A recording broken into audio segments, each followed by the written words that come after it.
So,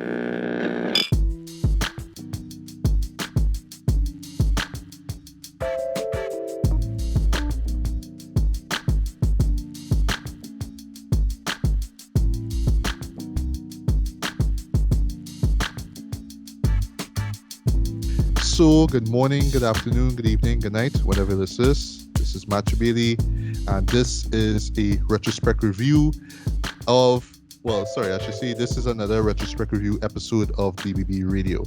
And today, for the first time ever, for my podcast here, we have special guest Randerson Beckett, aka Crashman or Crash for short. Yeah. Good Yeah. evening, everyone, or good day, whenever you're hearing this. Yes. Also, repping Sando, San Fernando, similar to, Mike Wise and Doughboy, who, Yeah. Unfortunately couldn't make it to this episode here. And, he's also a rapper as well. You know what I mean? Yeah. He's very good with them bars, man. For real. Yeah. For real. And the funny thing is, the other title I have was given by Mike Wise, the rapper that doesn't rap. Even though I do rap, this is how he forced me into rapping by at a show. I was like, Uh-huh. what you saying? Thing? I was like, yeah, and Crashman, yeah, the rapper that don't rap. I was like, you know what? I can't remember that title. That's my epithet from now on. I like Even that. though I don't rap, I'll keep For, it. for a second, I was thinking it was like a Bruce Lee, the art of fighting without fighting, that kind of fight. Something like that. And I'm so interested because everybody who knows, like, well, follow myself, know how I like writing bars as randomly thrown bars there. Mhm. And it's so funny. It's because of the rapper we are going to speak about today is why I the way I am when it comes to penning my bars. Right, right, right. So speaking of that, just yesterday I found out that Randerson is a huge fan of Lupe Fiasco, and in today's episode we will be celebrating the 15th anniversary of his debut studio album, Lupe Fiasco's Food and Liquor. This dropped in 2006. September 19th, 2006. And we actually recorded on September 19th of 2021. So yeah, when you guys hear it, it will be at a later date, but still, we recorded on the days. That's pretty amazing, right? Yeah. So yeah, man, this was, the official, introduction of Lupe Fiasco to the world, right? And Yeah. just to kick things off, because I just want to touch on, my thoughts on Lupe Fiasco and his discography, right? So I imagine for you, Randerson, for me, I was introduced to Lupe through a particular Kanye West song called "Touchy Sky," That's the right? sky. That Yes. huh. We Guess who's on third? yes, and how you just say that Lupin the third, right? That's That when it hit is me like, that is what? when that was when I said, okay, this is a guy to watch. Yes. This is the I guy was to look like, out for. wait, this guy referencing anime slash Yeah. manga. What? Okay, and off of a brilliant beat that, by the way, was not produced by Kanye, right? So Yeah. yeah, think about that, And right? I next like Peach Fuzz Buzz, but bad on the verge. Yes, but Is that yeah, because he's now getting buzz? Peach yeah, Fuzz Buzz. but yeah, he slayed that third verse though. I love that song, and by the way, it still remains my all-time favorite Kanye West album. The College Dropout, which I actually reviewed with Mike Wise Yeah. and Doughboy and Ricardo Yeah. a couple of years ago, actually is my second favorite, right? But yeah, that was my Very classic official album from introduction Kanye. to. Sorry. A very classic album from Kanye. Oh, it That is. It that is. that It is. those graduation, college dropout, late registration, those three I think are a monumental piece of work for Kanye's catalog. Agreed, agreed, agreed. Yeah. So, what I mean, and as you brought up, as I brought up, that album, right? It was quite interesting too because of the I don't want to say the resurgence of Chicago rap, but how people were kind of just zeroing in on Chicago rap at the during the mid the mid 2000s. So it Yeah. was the College Dropout, then it was Commons B, what I mean, which Kanye produced. Great Yeah. album, by the way. Love that album. And then this one dropped, and I believe in the same year we got Lead Registration, right? Yeah. So yeah, so Food and Liquor came out though, what I mean, the first single, Kick Push, which Yeah. I'll talk about later on. What I mean, Mm. I was wowed by it, instantly, and I'll see why later on, right? And it was just an album that I needed to seek out, but yeah, and I listened to it, and I was just in awe of it, right? I really, really, really dug it, right? Even but one thing that caught me though was just the way how he rapped and kind of stuff that he would rap about, right? Yeah. Like I don't want to be like I don't want to come off and like I feel like people kind of assume this at the time, but I don't want to be that guy to repeat it here. We kind of think that he's a backpack rapper, he's a nerd rapper, you know what I mean? So he's rapping about all these, like he's not talking about drugs and hoes and all that kind of stuff. Now, you know what I mean? He's talking about more intelligent stuff, right? But you might think, oh, he's just some nerd who just kind of he just know he we around the dictionary, so he just kind of rap and he sound good, right? But no, there's a lot of like realism. You know what I mean? There's a lot of Yeah. reality that he spits on these songs here. He's not just doing quirky stuff and talking about skateboards and robots just because, right? There's more to Yeah. him than that. Like way more, right? I think more So of yeah, the perception back then because during 2006 we had a lot, I would term a lot of chunk shaker music, a lot of club songs. yeah, So everybody's yeah, because we are like just coming off the crunk era. You had specials yeah, and yeah. Well, they when were the doing when this when stuff. the South there was just ruling, like Yeah. just domination Yeah. from the South. Yeah. You had Rick Ross and because I think Rick Ross started making some noise in 2005 coming up. So Or was it that kind of like 2006 when he dropped I think he dropped I'm hustling every day I'm hustling or whatever it was in 2006 I think it was it? I yeah, could be wrong, but yeah, around that era. Well, there, yeah. let me just But say during like that time. to the mid to late 2000s. That's when the scene kind of shifted to like Miami, so that area now. Yeah, So I think because the airwaves are so saturated with so much of the flashy music, when Lupe came out with Kick Push, it was like, wait, this dude is rapping about skateboarding. It's like it's n- it's out of the norm for what people are accustomed to expect from rap music. And the thing is, what I think at that time what people didn't realize is, remember during this time you had bands like Linkin Park was saying something back then, right? yeah, yeah, And you had a little crossover where you had Mike Shinoda was a very popular guy, and there are a lot of people who've been back and forth between the new metal scene and the hip hop scene because listening to Mike Shinoda rap, and then we have a Mike Shinoda produced track on this album, right? that's But the right. thing with Hmm. Kick Push, Kick Push started like getting a lot of plays outside of hip hop radio, Yes. and Lupe started getting a fan base outside of hip hop. Hmm.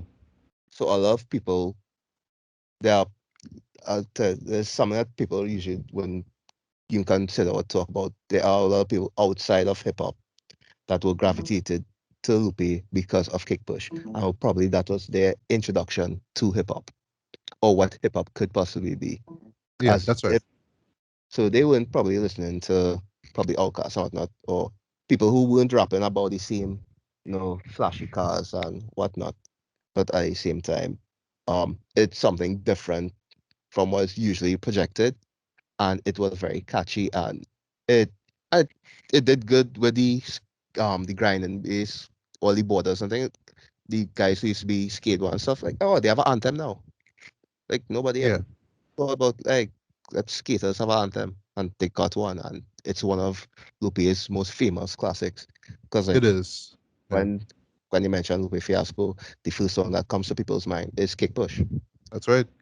Yeah, And the music video was just on heavy rotation on BT. Like I would like I think that was the only place that I ever heard the song. And I mean, like I never heard the song on radio. I don't think I've heard any Lupe uh, songs on radio until the next album, which I'll get into in a minute. yeah, But yeah, Kick Push was all over BT, and I just used to, I just like every time it shows up, like I would never change the station. I would just kind of be glued and just kind of watch it and just love the visuals and the vibe and everything like that, right? So, uh, cut to a year later now, and we have this, well, the sophomore album, Lupe yeah, Fiasco's the Cool, right?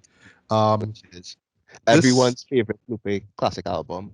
Yes. Here's the thing, right? And I don't want you all to get mad at me, right? So, I wouldn't. um, back then, I enjoyed it too, but it just felt, and it was different, right? But it just felt way too different for me. It was a lot darker, a lot heavier as far as the themes go. Yeah, I kind of learned after like two, three listens that it kind of centered on a character that was Yeah, Michael introduced Young in the and first album. Yeah, Michael Young history. yeah, Michael Young history. Yeah. Yeah, so when he Go on. I think it's for the coolest, like when he says my cool young history, he's Hmm. actually name dropping Michael Young history. The character he's rapping about throughout different portions of the cool, which initially started on well, people think it started on this track on this the cool, but people always reference he say she say as That's the right. introduction to Yeah. the Michael Young history story. Right, right. Which we're getting into as well, right?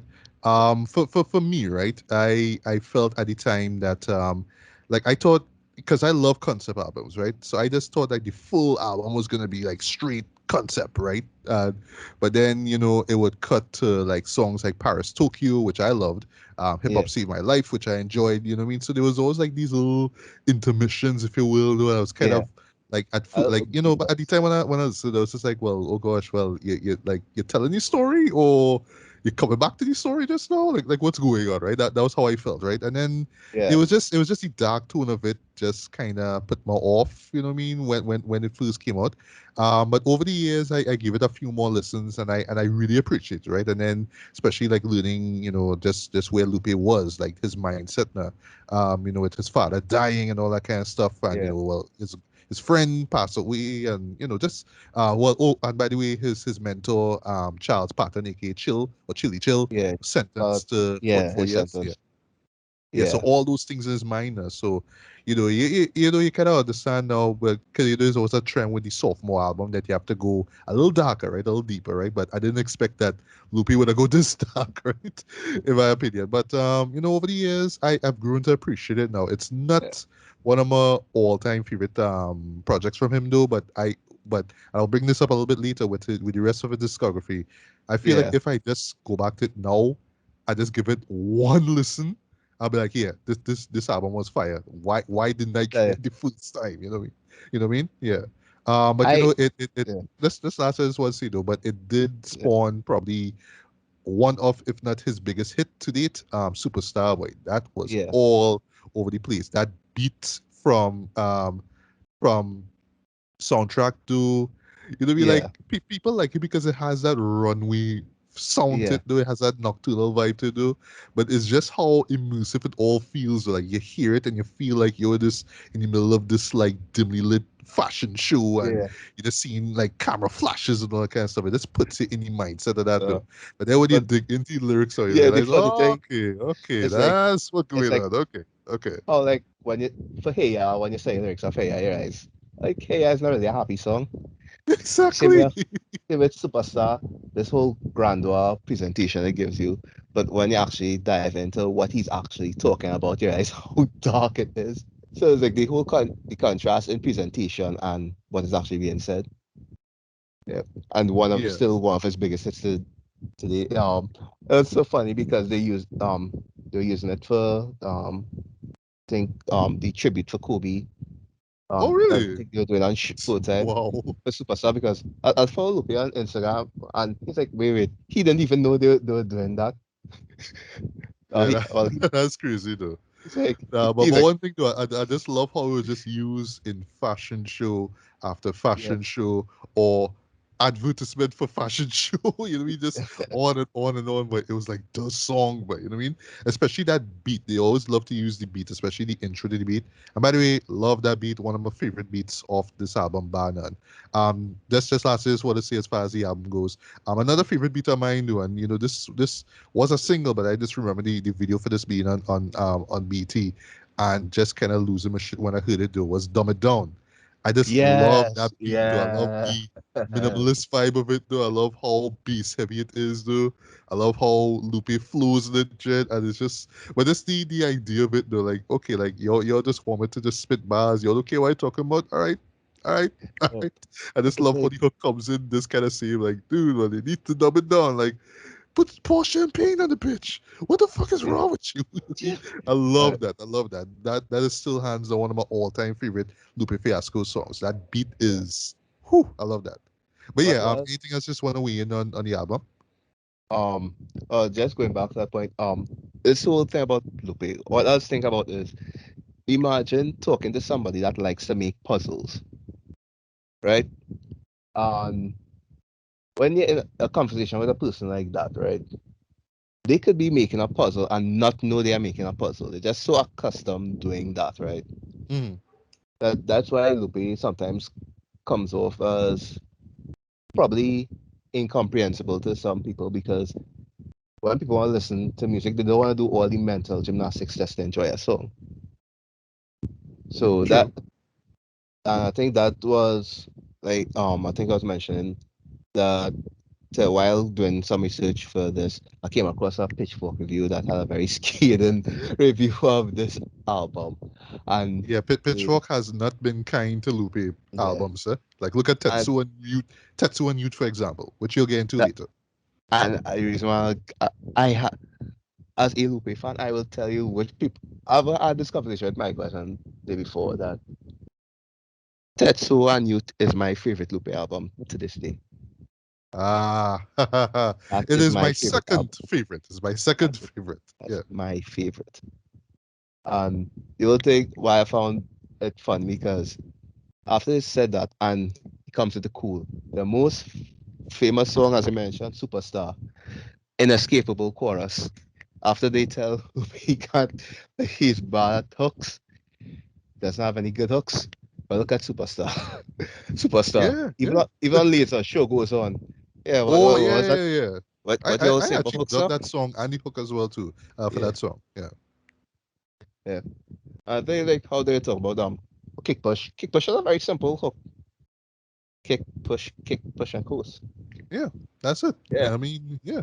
I mean, yeah. So moving on to his third album now, Lasers, right? So for me now, because at the end near That's the end that's a mixed of bag. sorry?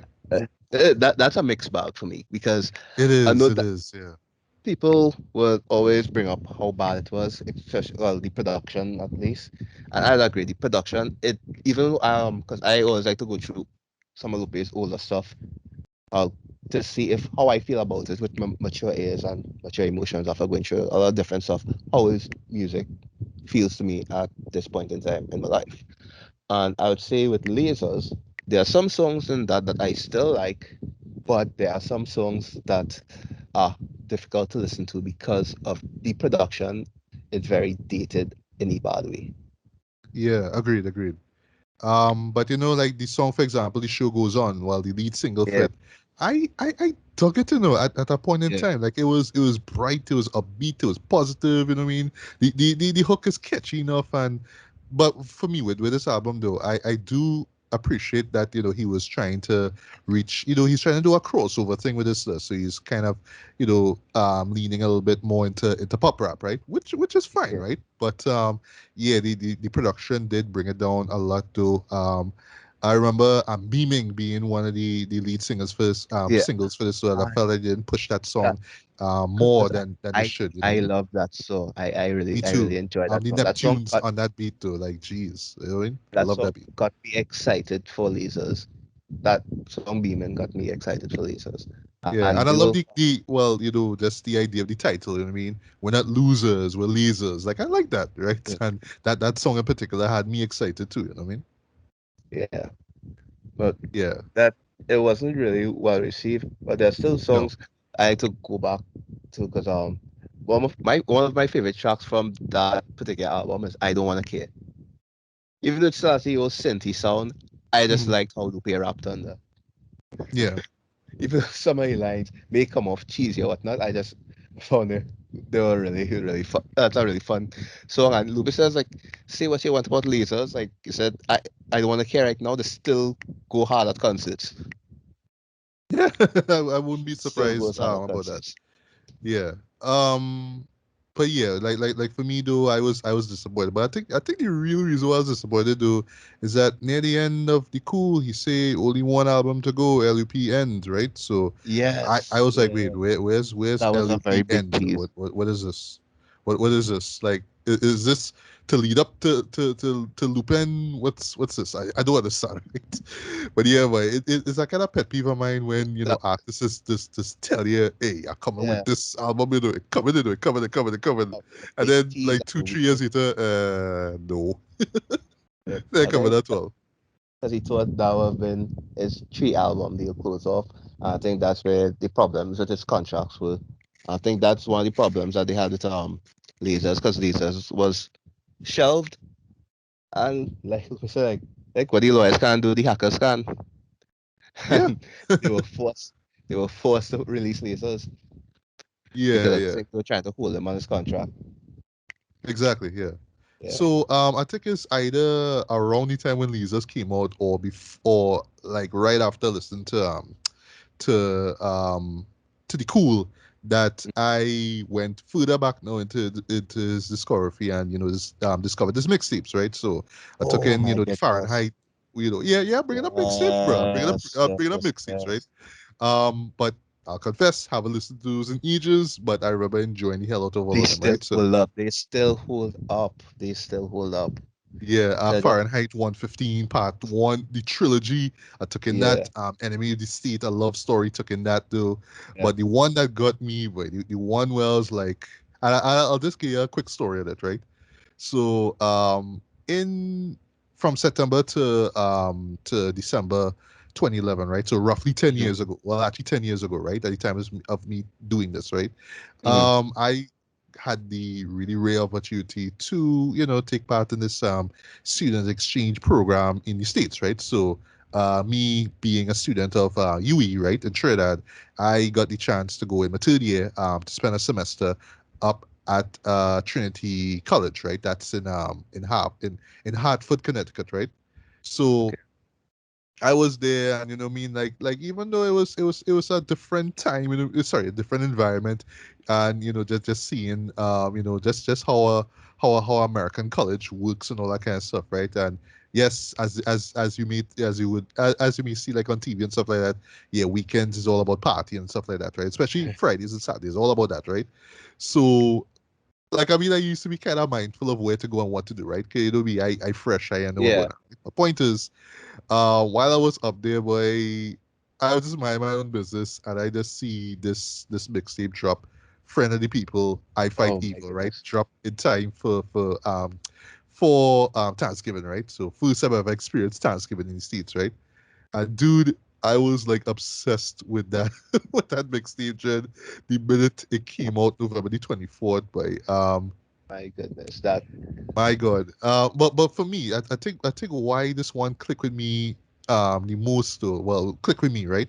Is because I was admittedly let down by lasers there. So Yeah. when this mixtape dropped, I was like, this to me is what But it's lasers what should lasers have going been. to should Yeah. have been. But Yes. yeah, but in this case, yes, he was borrowing from different different like new metal and Yeah. electro and Because EDM beats basically, right? Songs and because whatnot, right? those are And he just basically brought in these beats justice. too. Those are just Yes. justice beats. Because on and on.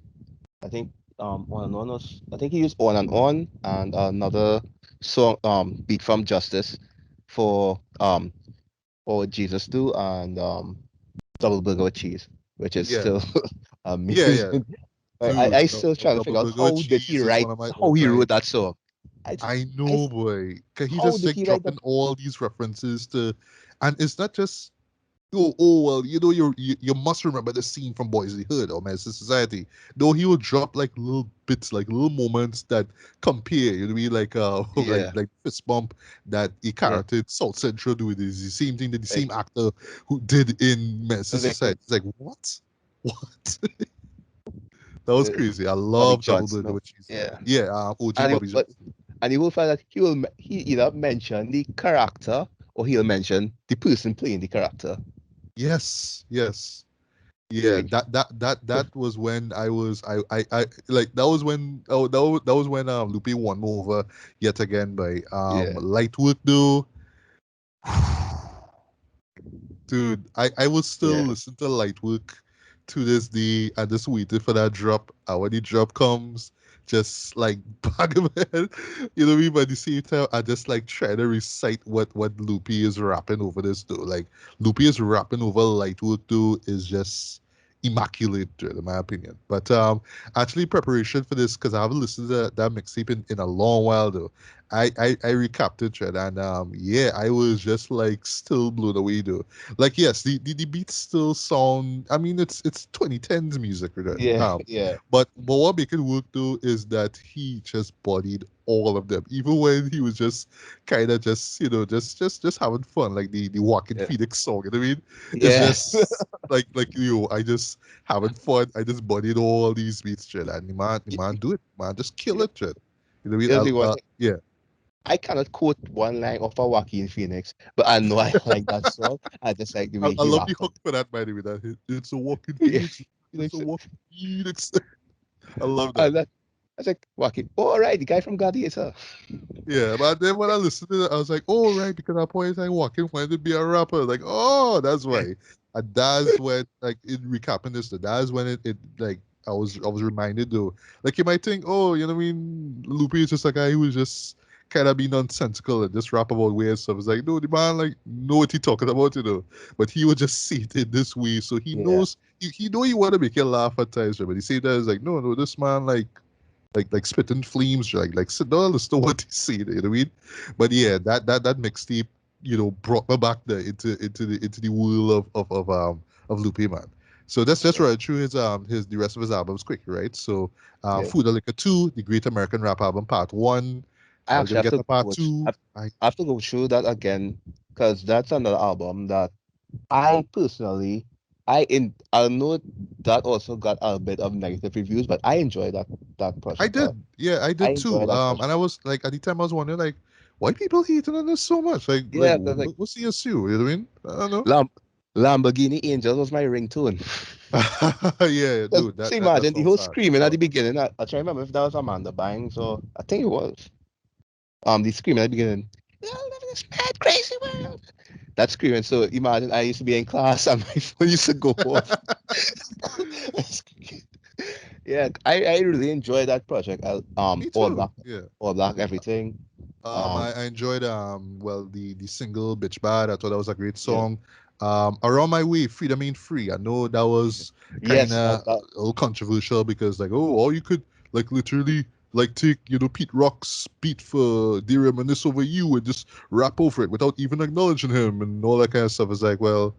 I don't know what went on behind the scenes. It's just Lupe rapping because over he's this like, beat. That okay. so like, wait, but I thought he said he got the sample cleared, so he wanna know what the problem was. Yeah. So that was crazy though. But yeah, I was surprised that people didn't click with it that much though. I don't know. I wonder if it's the length of it. Maybe it was just the topics or something. I'm not sure, but Oh, I enjoyed oh, it for what it oh, was. oh, Not okay. in love with it though, but it is one that I really do want to recap because I haven't listened to it since literally since it came out, right? Yeah, Back in 2012. yeah. I think one of the problems people have it's basically a problem a lot of people have with Lupe's music in general. They think he's too preachy. They thought that particular album was very, very preachy. So like I'm trying to remember what the I think it's always be what the music climate is like when Lupe is dropping, because when Lupe drops his project, it usually stands out from anything else that's currently going on right now. And during that time, I think during that time, Drake was the big artist. You had Drake, Weekend, and those guys were saying like those guys were I would say at a moderate level of radio play at that time. So when Lupe dropped Right, that time, um the whole preachy nature, they people weren't really feeling it. But I think right, the Lupe fans would have en- um enjoyed most of it. Um I didn't really have a problem with the production on it either. So but uh again it's I would say the listener and how they interpret what was being said. So some people found it a bit too preachy. So there's that.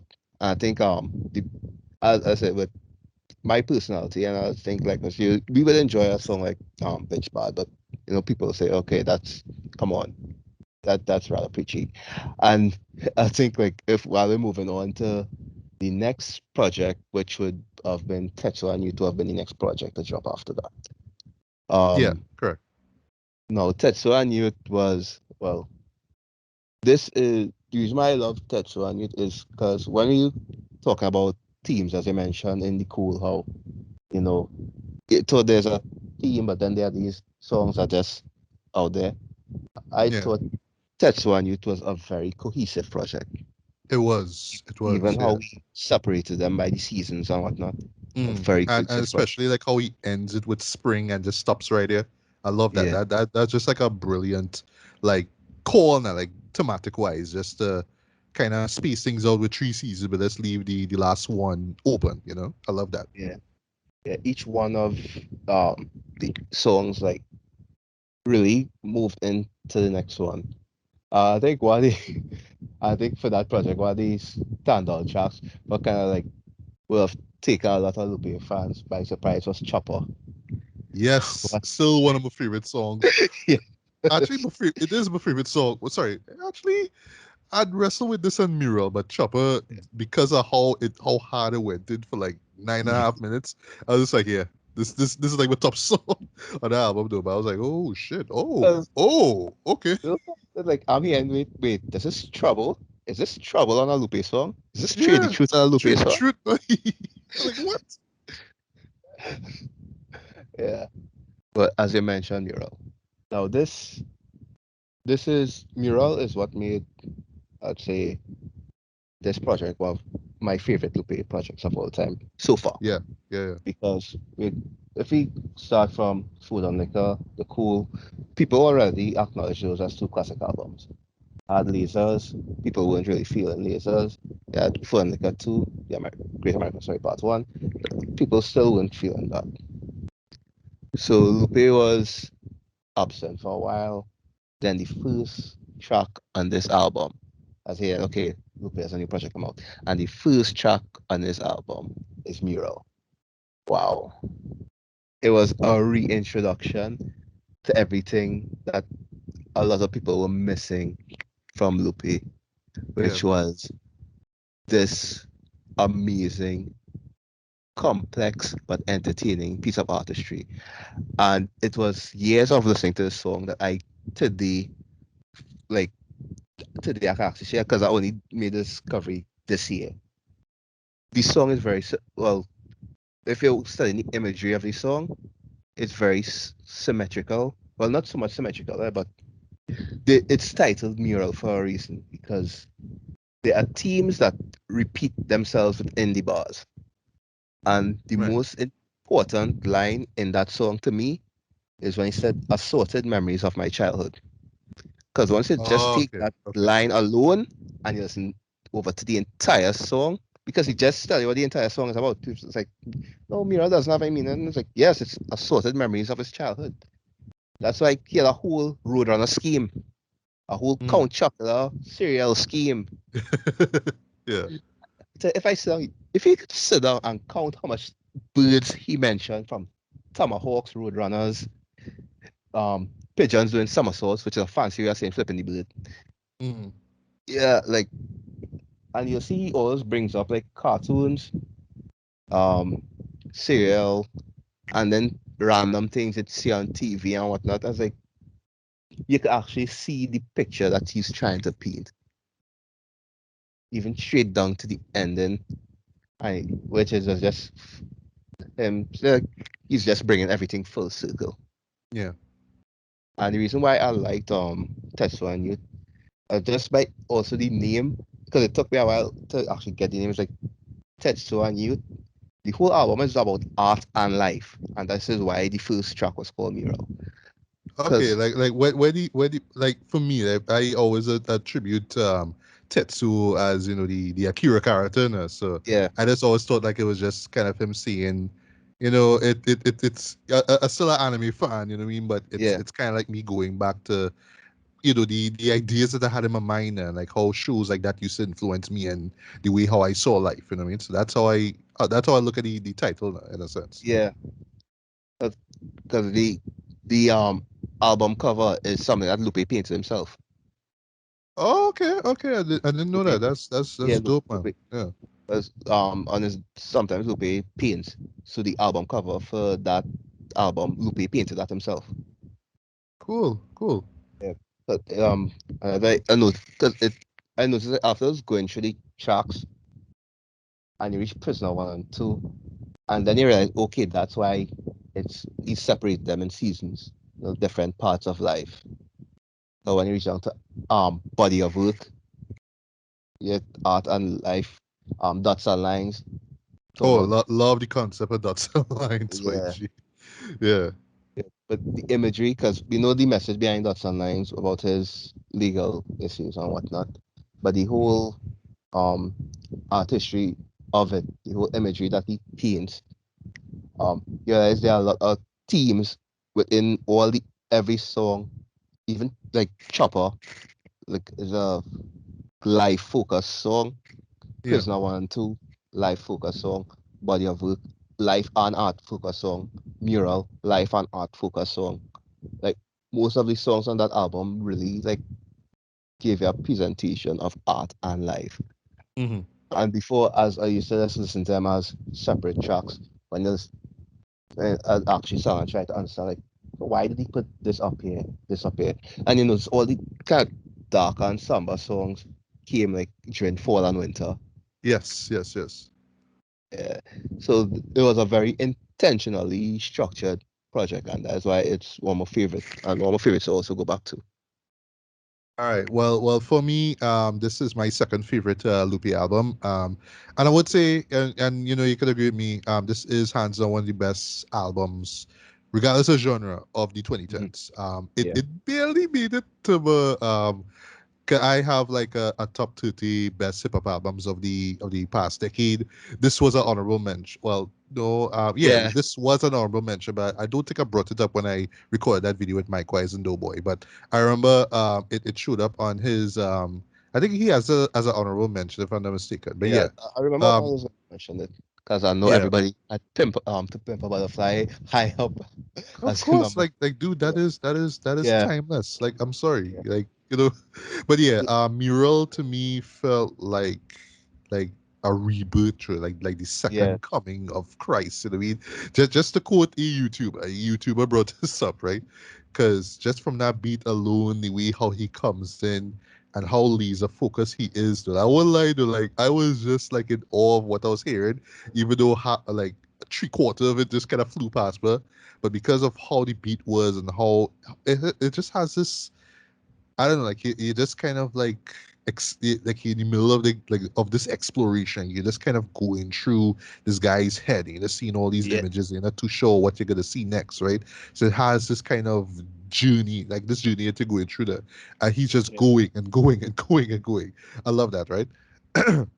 Why you And funny? I say this. then from there was just Yeah. like the other songs were great as well though, and I just love like just again, you know what I mean, just him touching on these issues and whatnot, whether it's like the prison system, like with Prisoner One and Two, Yeah. just the crime rate in the hood, like with Deliver, you know what I mean, and it was just Yeah. how he rapped about those things too. And for Uh, me though, this was where it was like, nah, this man like really stepped himself up though. Like he is in a league of his own, you know what I mean? And uh, this album really reminded me of that, man. So yeah. I just love though because I think I deliver. I think he dropped Deliver before the album itself dropped.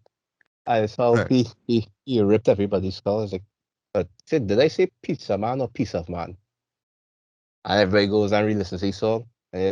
Piece of Man don't come here no more. I was like, Yeah. oh, That's how ew. real it is, boy. Pizza man no come near no more, Dread. Yeah. Yeah, So that but was, but yeah, but for me, just to move on to the next album, though, I felt like this was again like just Lupe like returned to form. Dread. Like yes, this is why you should have him up there as one of the greats, working in the business, man. So just run through last two albums here quickly. We have Drogas Light and Drogas Wave. yeah, Admittedly, these are two that I need to recap though, because I remember like listening to them as soon as they came out, and not yeah. that I hated them. I was just like, I don't know why. Like right after Tetsu and Youth, I just felt like there Mm. was something in it that was missing. You know what I mean? And same Right. thing with Drogas Wave though, which was like how it was an epic album. I must say though, it Yeah. was just really long though. Yeah. And like I was zeroing in on what he was talking about, right? Because I think like it started off with like a slave ship or something Yeah. involving some slave who escaped or whatever it was. Yeah. And I was like honing in it though. And then All right. somewhere in the middle I just kind of got lost Yeah. as to Let's what move. was going on. Yeah. I think it's All right. when you reached the part two section, I was like, I'm not Yeah. sure what's going on, right? So All right. this was where I had like like I still love Lupe and his music, right?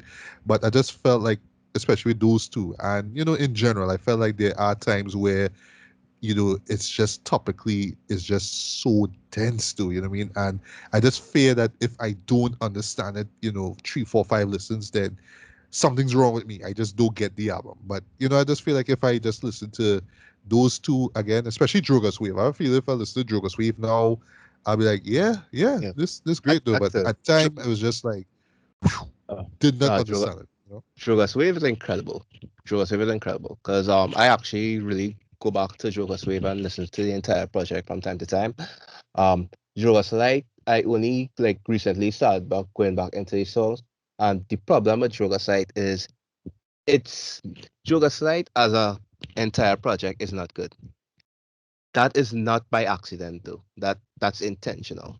Lupe admittedly was very lazy on that particular project because he wasn't out of his Atlantic deal yet, and he just needed to drop one more album, and that last album was Jogas Light. Right, right. He Okay, needed so to, you did that on purpose. I got you. yeah, he didn't want to put too much energy and focus into Jogas Light because he really wanted to get off of Atlantic, and he just needed to do one more album for them. So he just did Jogas Light. When he was off of Atlantic and he's now independent, you can tell Jogas Wave is a lot more focused. But and another thing with that is before he dropped Jogas Wave, he dropped an EP, Lost in the Atlantic, which Okay, I did not listen to that one. That uh, that one I missed. it don't worry because it's just three songs on it, and one of them is on Jogas Wave, which is Heal Selassie. That was the first track on Lost in the Atlantic. All right. That I can't remember the name of the second one, and Mazinga was the last one, which uh, it was very interesting song to listen to. But yeah, Joga Slide. But the funny thing is, there are songs on Joga Slide that I did enjoy, but as a whole project, you could have tell that knowing the caliber that Lupe has, you could have tell that yeah, this is a lazy throwaway something for him that he doesn't really, you know, doesn't even mention. But I won't lie, if I see Joga Slide to the Sun, I would cop one. Because I just like how simplistic the art for that album was. It was just like, Mm, the kanji for, I think it was the kanji for fire. right, right. But yeah, I really do feel like with Drogas Wave though, I really like need to sit down. That's what it is though. Yeah, Like I just need to sit down and just listen and have genius up because again I'll confess to me that yeah, this is true with not just with Lupe but the other rap artists. I just feel like you just have to know what's being said. You know, what I mean? Even if you listen like 5, 6, 10 times or whatever it is, right? Or else you just don't get the song or just it's just that something is being said and you don't know what it is. I don't yeah, appreciate it now unless you know what's being said. You know what I mean? So, yeah, I really do get that with him, which is a great thing actually. It yeah, really challenges me to like really like respect the art form itself. Now it's not just I'm just rapping words just because they sound good when they rap when they put together. No, I'm telling you something, Dread, but it's gonna take a while for you to understand what I'm being said, and that's okay. You mean that like that I'm being complex, but hey, this is what I do, right? So I love that. yeah. And Joseph is very intentional. I was trying to remember before. I was like, right, there are certain teams that run through Jogas Wave. Apparently people focus mostly on, well, the slave aspect of it because he talks a Like lot about me, that. yeah, that's why I thought Right. it was about, right? Yeah. There's another there's another aspect that um goes through that. There's a drug trafficking theme that also goes through, and it's Sun God Sam. That Uh-huh. yeah, there's a lot of themes of drug trafficking. Same way how they used to use the crimes, basically to say crimes across the seas, right? Crimes across the seas. Yeah, the whole slave trade, crimes across the seas. Um, Drug trafficking, crimes across the seas, and most of the drug trafficking route was Atlantic, which was the label that really, pissed him off. So Yeah, it's yeah. A job at Atlantic Records. yeah, I see you. I see you, Loopy. I see you. yeah. So there's and even on he has a song on there, Imagine, that I think like after multiple listens, Imagine is a song that is very reflective of his career. It's actually something reflecting his career that he thinks, if he could go back and do it, he might probably sign again. Well, he knows better now, but he's great. It shows that he's actually grateful for what the good that came out of him signing. But it's a really introspective, reflective piece of work. So that Right. if that's a good song I like. But that project, I would say I enjoy that project a lot. Sugar Swift. Yeah. And I think and the last thing that he put out was the Kill and Ellis Project House and Tape Tape. Tape Tape, Yeah. Which I both of which I missed, unfortunately. Tape Didn't get Tape. around to listen to those. I'll say it didn't really miss anything with Tape Tape, but House is a very interesting listen. It's a short listen, but it's a very interesting listen. I enjoyed it. That dinosaur song. The thing is, what's so funny is a lot of people didn't know what dinosaurs was about, but if you're listening to like if you have certain things that catch before on older Lupe songs, you kind of as he was going more into detail, you kind of get it. By the time he finishes his song, you get what the song is about. But during the start of the song, it's like, why is this guy just rapping about dinosaurs? And he's like, no, he made a song for his nephews, a fun song about dinosaurs for his nephews. And his nephews like dinosaurs. But within the song, he's talking about the life of a rapper. Nice, nice, nice. And he has a whole. In fact, when you enter a song, the last line in that song is a very impactful line. So I would want you to venture and enjoy that last line on your full listen when you get to that project. All right, I will, I will. So before we get into food and liquor, so that's just to close off, in terms of just our thoughts with Loopy, right? So even though that last album, well, his last album came out like what, 2017. Yeah. Lupe, I mean, like he's not prominent in the game right now though, but with social media, he always finds a way to, for Yeah. people to know that he's out there.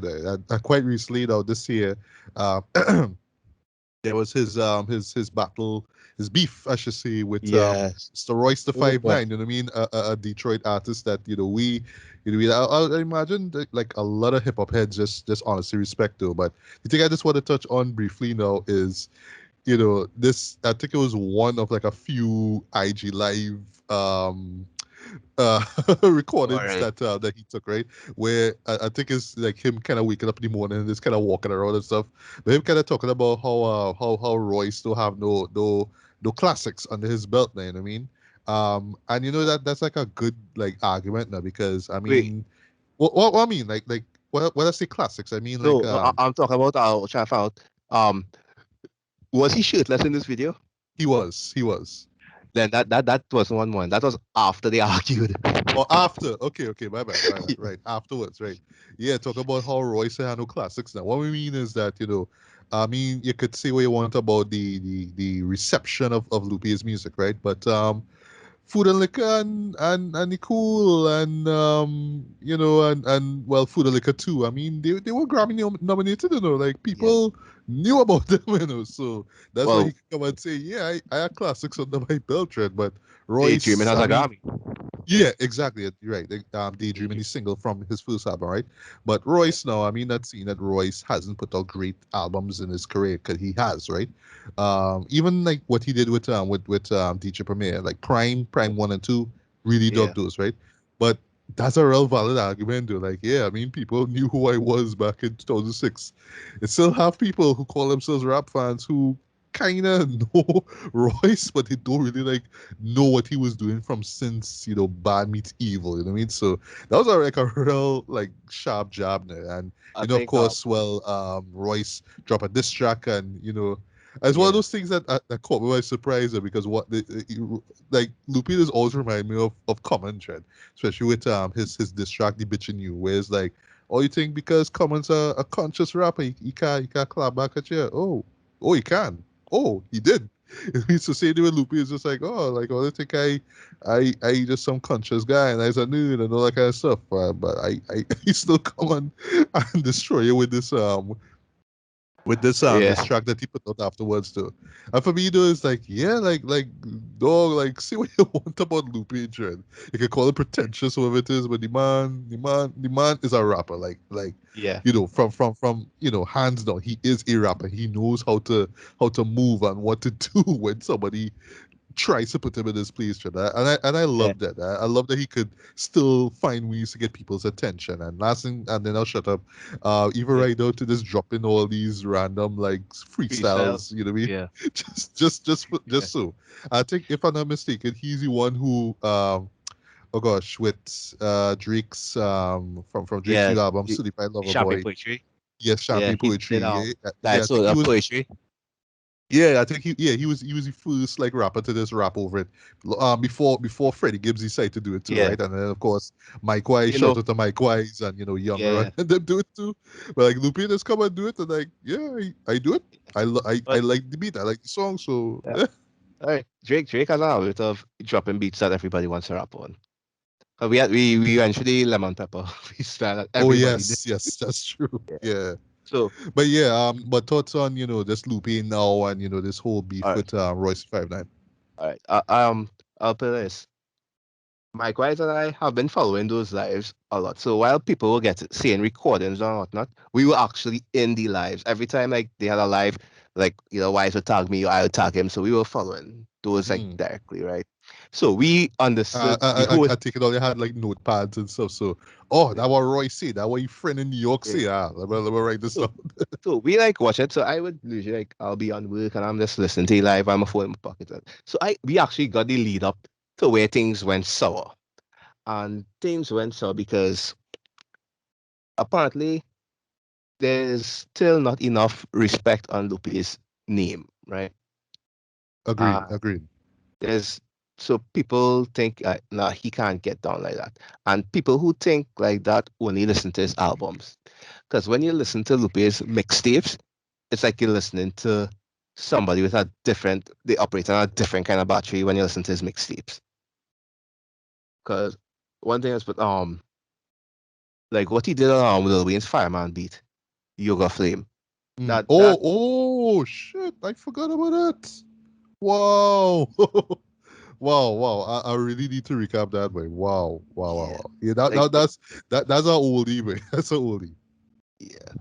It's like so if people not familiar with mixtape Lou and they just accustomed with album Lou, they don't understand the kind of venom he has when it comes to, you know, going attacks. Look at the first SLR he dropped was just a response to Soldier Boy calling him super Lupe lyrical.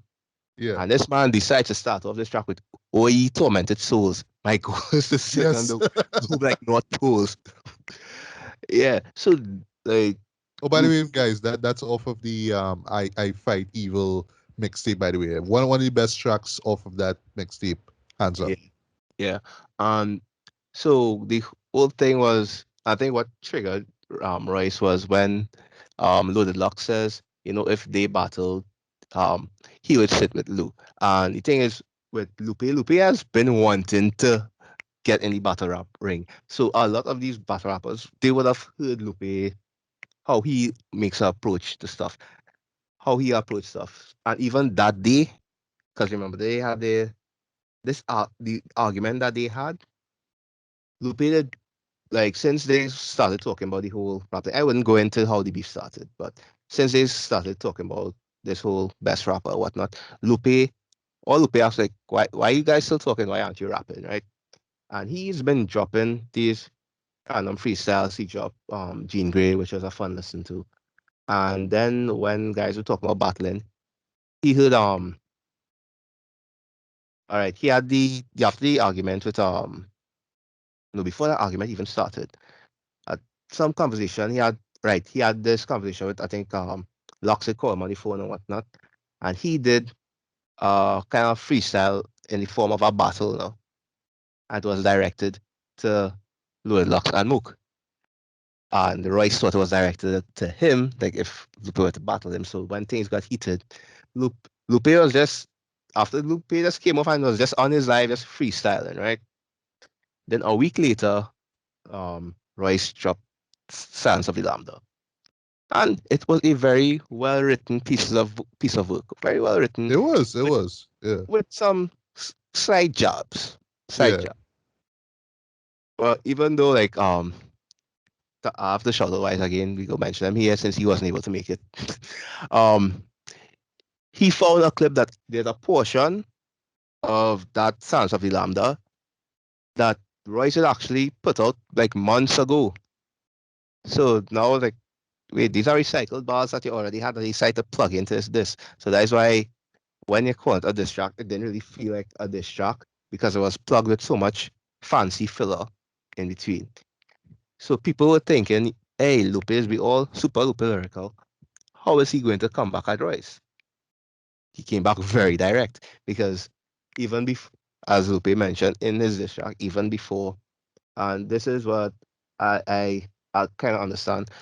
Even though people will be in the same realm or whatnot, if for guys who have never met personally, you don't know the kind of energy somebody usually has. And this thing with what people don't really know about Lupe. Lupe is a very dark but funny guy. He Mm. finds all the darkest things funny. And and because people have this whole perception that he's just this backpacker, this nerdy rapper, they don't understand that Lupe grew up around killers, like gang members in Chicago. Those are his friends. So he's Well, you know, accustomed. well, sorry to cut you there, but that's the funny thing with that time, and like you hear Common spit, you know what I mean, and Kanye do his thing, but you forget that yeah, they're from Chicago, you know, like one of the most violent cities or states, Yeah, whatever. Sorry, cities, sorry, in the United States, right? You know what I mean?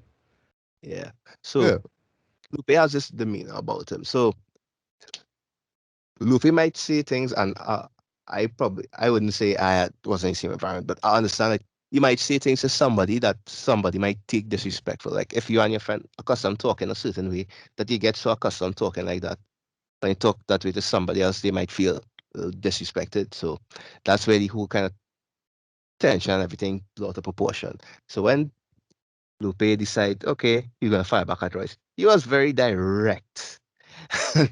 He did not hold his punches. He did not hold his punches one bit. And what like my favorite part of that song is when he come back and he said like in 7 minutes he did. This how he just dismantled the man the whole track in 7 minutes he did. If he knew how to yeah. freestyle, he could have rented heaven for 7 minutes and done what needed to be done by the second sentence. And they say all this Yeah. extra stuff may come off as master, but to him it's apprentice. And then he goes into this whole thing of you know, it's just sounding like a cheap copy of Eminem, which Yeah, without even mentioning Eminem's name. It's like, yeah, because that's what he doesn't have to say it. So, but yeah. nobody is expecting Lupe to come that direct. They thought he was going to do his lyrical Neither me. gymnastics. I was shocked when I heard that. And I was like, what? The man still have it, you know? That's what you get when you underestimate him, Jared, you know? Yeah. So I think that was another thing as when we're going back to let's say food and liquor. Food and liquor gave you a presentation where you would have a certain perception of Lupe, and then the Cool was a little darker album. And so I learned to appreciate Food and Liquor more after going through his entire discography, learning more about the artist himself. When you go back and listen to Food and Liquor, you'd see that though he's been talking about some of this stuff that he's actually seen, and it's just the way that he presented it. And because people just know him as the guy who sang Kick Push, don't view him as any gangster or anything of that sort. But he has been in that environment. He speaks to those people and whatnot, and that is what he rapped about. It's not that Yeah. he's trying to be preachy. It's like no, he knows he has friends living this life that he doesn't want anything bad to happen to them. So most of his messages are intended for his friends that he knows friends will be listening to his music. And that's another thing I kind of notice about Lupe. Lupe, even though like he's a rapper, he's an entertainer, and he wants to entertain his people. He's very focused on because he's has a kind of secluded lifestyle. He wants to protect the people close to him, even if they're making bad decisions and whatnot. Because look, recently on IG Live, he's doing this whole anti-vax thing, and people are it's like, why he's doing this? Like, no, I'm not doing this for all. I just doing this because I know I'm smart. My mom knows I'm smart, and he wants his mom to get vaccinated. So what he's going to do, he's going to argue with y'all on live to show that you all don't know what you're talking about, so he could convince his mom to go and get vaccinated. He doesn't care if you all get vaccinated. You all just come and Right. argue with him so he could prove you all wrong. So he could show, hey, mom, see, these guys don't know what they're talking about. That is his whole purpose of doing that. He doesn't care for anybody else. You all do what all you have to do. It's not affecting him. He's on the inside. But he cares Mm. about his mom, and he's doing all that, facing all this public ridicule from different factions who think, oh, he wasting time, he shouldn't be doing it, or how he could be preaching, talking about anti-government and say we should trust the government. He's like, dude, I don't really care about you all. I care about my mom. My mom is the only thing I care about right now. And Huh. that gives you a little more insight to like the kind of person he is. So like when you Yeah, learn indeed, man. more about Yeah. that and you go back and you listen to his music, and um if we're going to dive in, because we have anything else to add before we transition? Oh no, no, no. Actually, that's just it. We just gotta talk about where he's at right now, and why we should still regard him as one of the best. You know what I mean? But really and truly, how people tend to underestimate it because just think because a rapper sing about this one thing. You know what I mean? Oh well, he's all peaceful, and he's like everything is all good for him. That's why he could sing about Yeah, skateboarders, right? But yeah. again, look at where he's from, right? And look at like the topics that he touches on in this debut, right? So without wasting any time, let's jump into the Oh, project, right? So that's one more thing I uh wanted to add yeah, yeah, before we jump into the project. Because I came across this article today. This was released, I think, this week, the 16th of September. This was right. I got a good laugh out of this. Because Tyler the creator, he made a Oh right. What did happen to I saw it pop up, but I yeah, glanced at it, but yeah. he posted up a tweet. We didn't protect Lupe, man. And Lupe responded in the most Lupeist fashion possible. Lupe What he said? responded. Lupe said, I'm still here, fam. Lol. I'm happy. Family good. Life is awesome. Make my little money doing shows to fund my little side hustles. Join the Illuminati. Pornography is better than it's ever been. Chill case looking promising. Lawsuit settled. Booty muscles looking 25 again. Solid. Oh gosh, like I don't know. I guess it's one of those things that you just had to be in the know to be able to do, Dre. Like just be a celebrity and just post shit, but know that you're just having fun. You're not really trying to start nothing. You know what I mean? Like I don't know. I just wish I could reach that level, Dre. Maybe I could just wake up one day, just be like, oh yeah, what's last I heard about this guy? Just tweet about him and then get some kind of answer, get a nice laugh out of it to move on with your Yeah. life. Yes. All Ah, right. yes, but let's dive into food and liquor, right? So, I'll just kind of share my thoughts on the first four tracks, and then you'll get to your thoughts, and then continue on until until the album ends, right? All So, right. we have the intro. And it's one of those things like I didn't know until revisiting this album. There's actually Lupe's sister, Yeah. Aisha Jacko, Jake. Jacob. Jaco, right, Yeah. Jaco, right, doing the spoken word piece here, right?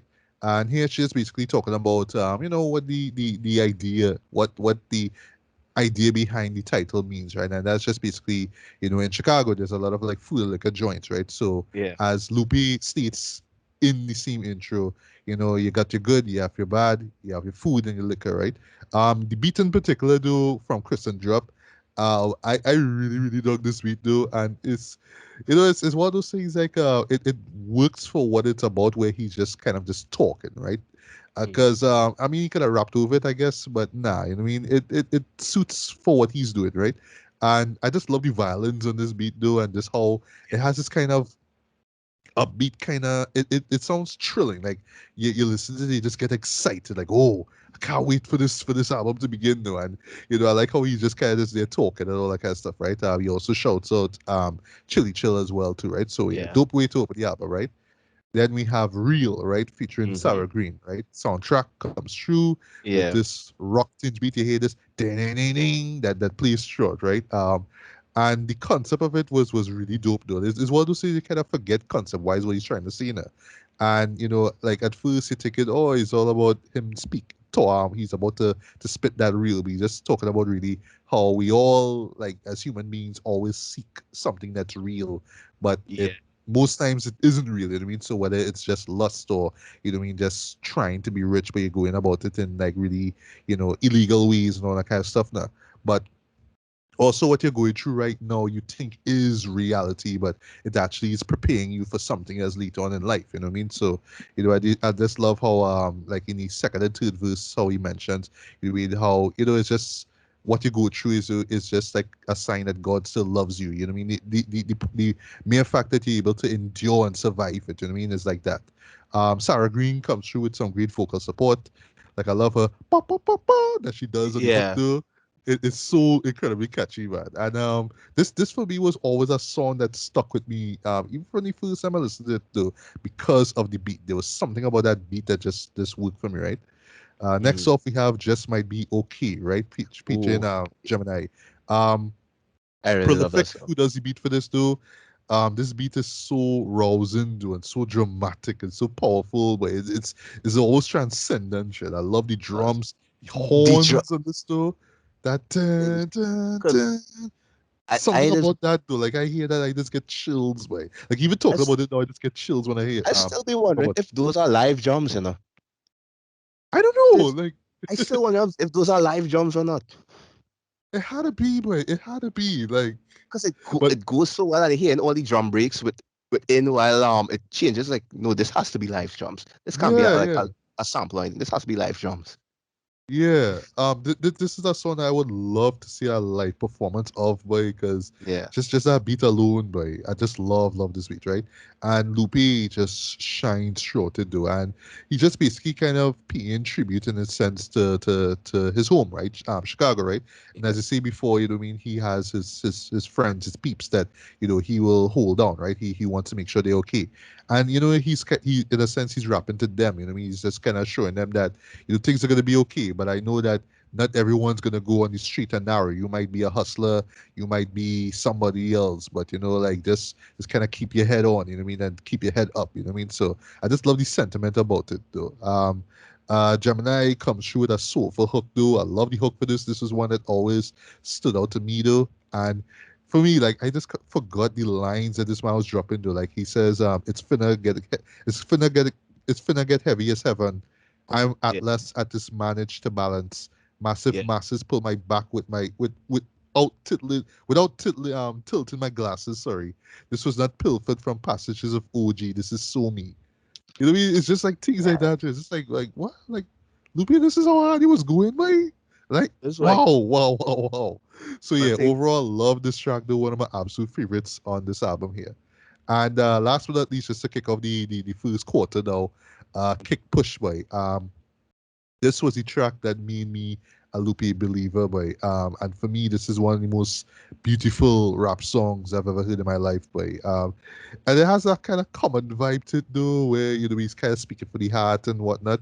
But I just love how he was just able to take his passion for skateboarding and just kind of share it to the world. And as somebody who never even rode a skateboard, though, it didn't matter, but he still felt the joy and love that he had for it, though. But what really makes it shine, though, is the storytelling, though. I love how it starts off with this guy who's into skateboarding. He's a rebel because, people kind of think he's a nuisance because of the kachuk kachuk kachuk that he does when his Yeah. skateboard goes on the pavement, right? The second verse is one that I really love though, because that's where he falls in love, right? I love how the girl kind of puts him in this place like, let me let me make one thing clear. I don't need to ride yours. I got mine right here. I love that, right? And then the third verse is just as great as well because he forms a crew. With similar people who are rebels as well, who just want to skate. They just love it, right? And I just love the sentiment about it though. Whereas, like, yeah, you know what I mean, you're passionate about something, but and something that I can relate to totally, right? Especially like even me being a fan of hip hop, right? You kind of find like, oh well, people not liking like white people not into the thing that I like, Dread. But ever so often you find someone who's into it too, and it's just like, yeah, we could just kind of vibe and just enjoy that we passionate about something. It makes us feel alive, right? Soundtrack's beat for this boy is so smooth and elegant and gorgeous. I love the strings that on this beat though, the horns, I love it though. I remember there was a remixes with Pharrell where he does the second verse. And I pointed out I always thought Pharrell was the guy who did the beat for this though. But no, it's actually soundtrack though. And the video was just on heavy rotation on BT. I used to watch it religiously. And the last thing I'll say, the moment where I was like, okay, Lupe is a guy I need to keep my eye on. I was rocking a Wicked City shirtless. Oh I yeah. never see a rapper in my life rock a shirt dedicated to an anime trend, like a real like underground anime trend. Like this man rocking a Wicked City t-shirt like it's nothing trend. So overall, love this song. Fantastic. One of my top five favorite Lupe songs ever, in my opinion. So Yeah. yeah, Randerson, first four Yeah. tracks, All thoughts right. like from intro to Kickbush. All right. Before I jump in, I just want to say, as you mentioned, that I remember Lupe was rocking Goyard before people know what Goyard was. Yeah, yeah, yeah, yeah. Yeah. All right. One thing. All right. Let me start with the intro. One thing about the intro that I noticed going back into you'll notice like when Aisha starts poetry, she's loud, and then you hear like it start being kind of drowned out by the background sound. You hear Yes. it all. So you're hearing this, Like kind of like ambience from the city and stuff yeah, like that. Yeah. yeah, because it's like she's saying it from inside the liquor store because you hear the little movement, you hear the people talking to whoever over the counter, you hear the fridge close and whatnot like that. So you give it a little ambience of the the food and liquor, the different because I think what Lupe mentioned was food and liquor. Going around Chicago, you're always seeing a food and liquor everywhere. In here, like Yeah. this store that sells a food and liquor. So in Chicago, like which is most of what he raps about is inspired by. Another thing I will mention about the whole intro, he starts off with after the poem he goes into a prayer, and Yes. it's very interesting because this is 5 years after 9/11. So during this time, Ah, we'll have yes. You're right. Al Memorial. I mean, no, during that time, there's a lot of Islamophobia. But Lupe, like during that time, he was very proud Muslim. Is straight edge. He doesn't drink or whatnot. So doesn't do drugs, doesn't drink, and he is proud of that. That's why he you mentioned like as the bad, the good comes to the bad, and basically that's life, which actually transitions into the song Real. Because if actually going through the verses and learning more about Lupe, like there's a part of the first verse that actually hits different when you know the kind of people he's been around. When he said, my man said blood spilled out of everything he touched, every he crushed everything he crushed, ruined Yeah. everything he loved, he just wanted the rush.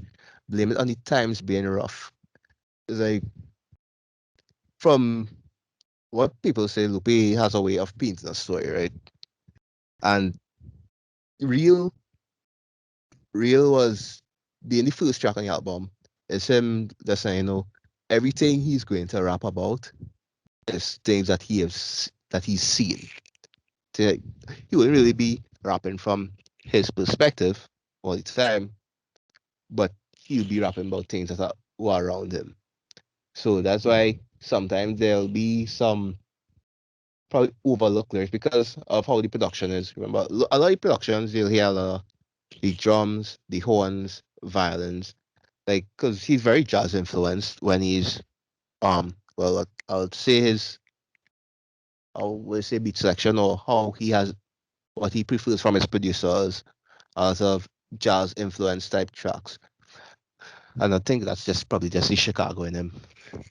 So yes, when you go on to real, there's a lot of stuff that he talks about is about what he's going through, and he's basically giving that introduction to everyone. Like, yes, what what he's going to be talking about throughout the album is actually relates to him, right? And then you go on to Just Might Be Okay, which is I would say this has to be like one of my favorite instrumentals on the whole entire track, on the whole Yeah, album. Because like I said, I to this day I'm like listening. I listen to the drum breaks. It's like, nah, he had to have a drummer in studio. There must have been a drummer in studio while recording this, because with drum loops you're expecting, or you could tell when it's made off a drum machine, but you're hearing all the kind of you little repeated strokes of the drumstick and whatnot, little yeah, yeah, yeah. drum You breaks hear and the whatnot. texture in the drum. Yeah, that was so lovely, and his energy on that song was different. So I really really really enjoy that track. Kick Push. I think everyone's introduction to Lupe was Kick Push. Um, a very simple but catchy song. Very great story, linear story. But Kick Push, I would say, um, listening to it, you see where he got. You could hear the Nas influence in Kick Push. After listening over to, because I've been going through it was written recently, right? I know Mm. Lupe, especially throughout this album, I've been listening how he raps and how he delivers stuff. In this album in particular, you could hear the Jay-Z and the Nas influences in his inflections, like how he chooses to pronounce certain things and whatnot. Yeah, you could tell it's evident that he studies, because Lupe studies rappers. It's not like, okay, he's a fan, he's a study music. He studies rappers, how they rap, their rap styles and whatnot. And in that, even though this is a younger version of him, you can see throughout his career how his whole delivery evolved. But through this album, I was even Unreal. Unreal also gave him a little Nas feel. I think probably that's why Nas probably say, like, if we could think of one rapper that reminds him of himself, you think of Lupe. Because you could hear, like, within his storytelling, how Lupe approaches tracks like Kick Push. You could tell that, he has the story in mind. He has the beginning, how he wants to end it. And he just, the way how he executes it is his identity. Even though I could pick up, like, okay, he sounds like this person on this song, he sounds a little bit like that person, but the delivery, how he delivers it, is him. How he chooses to structure words, and as I mentioned, the whole Atlas thing. The Lupe could stretch, I have the world on my shoulders. Could just take that phrase, I could stretch a whole 4 bar with that just line.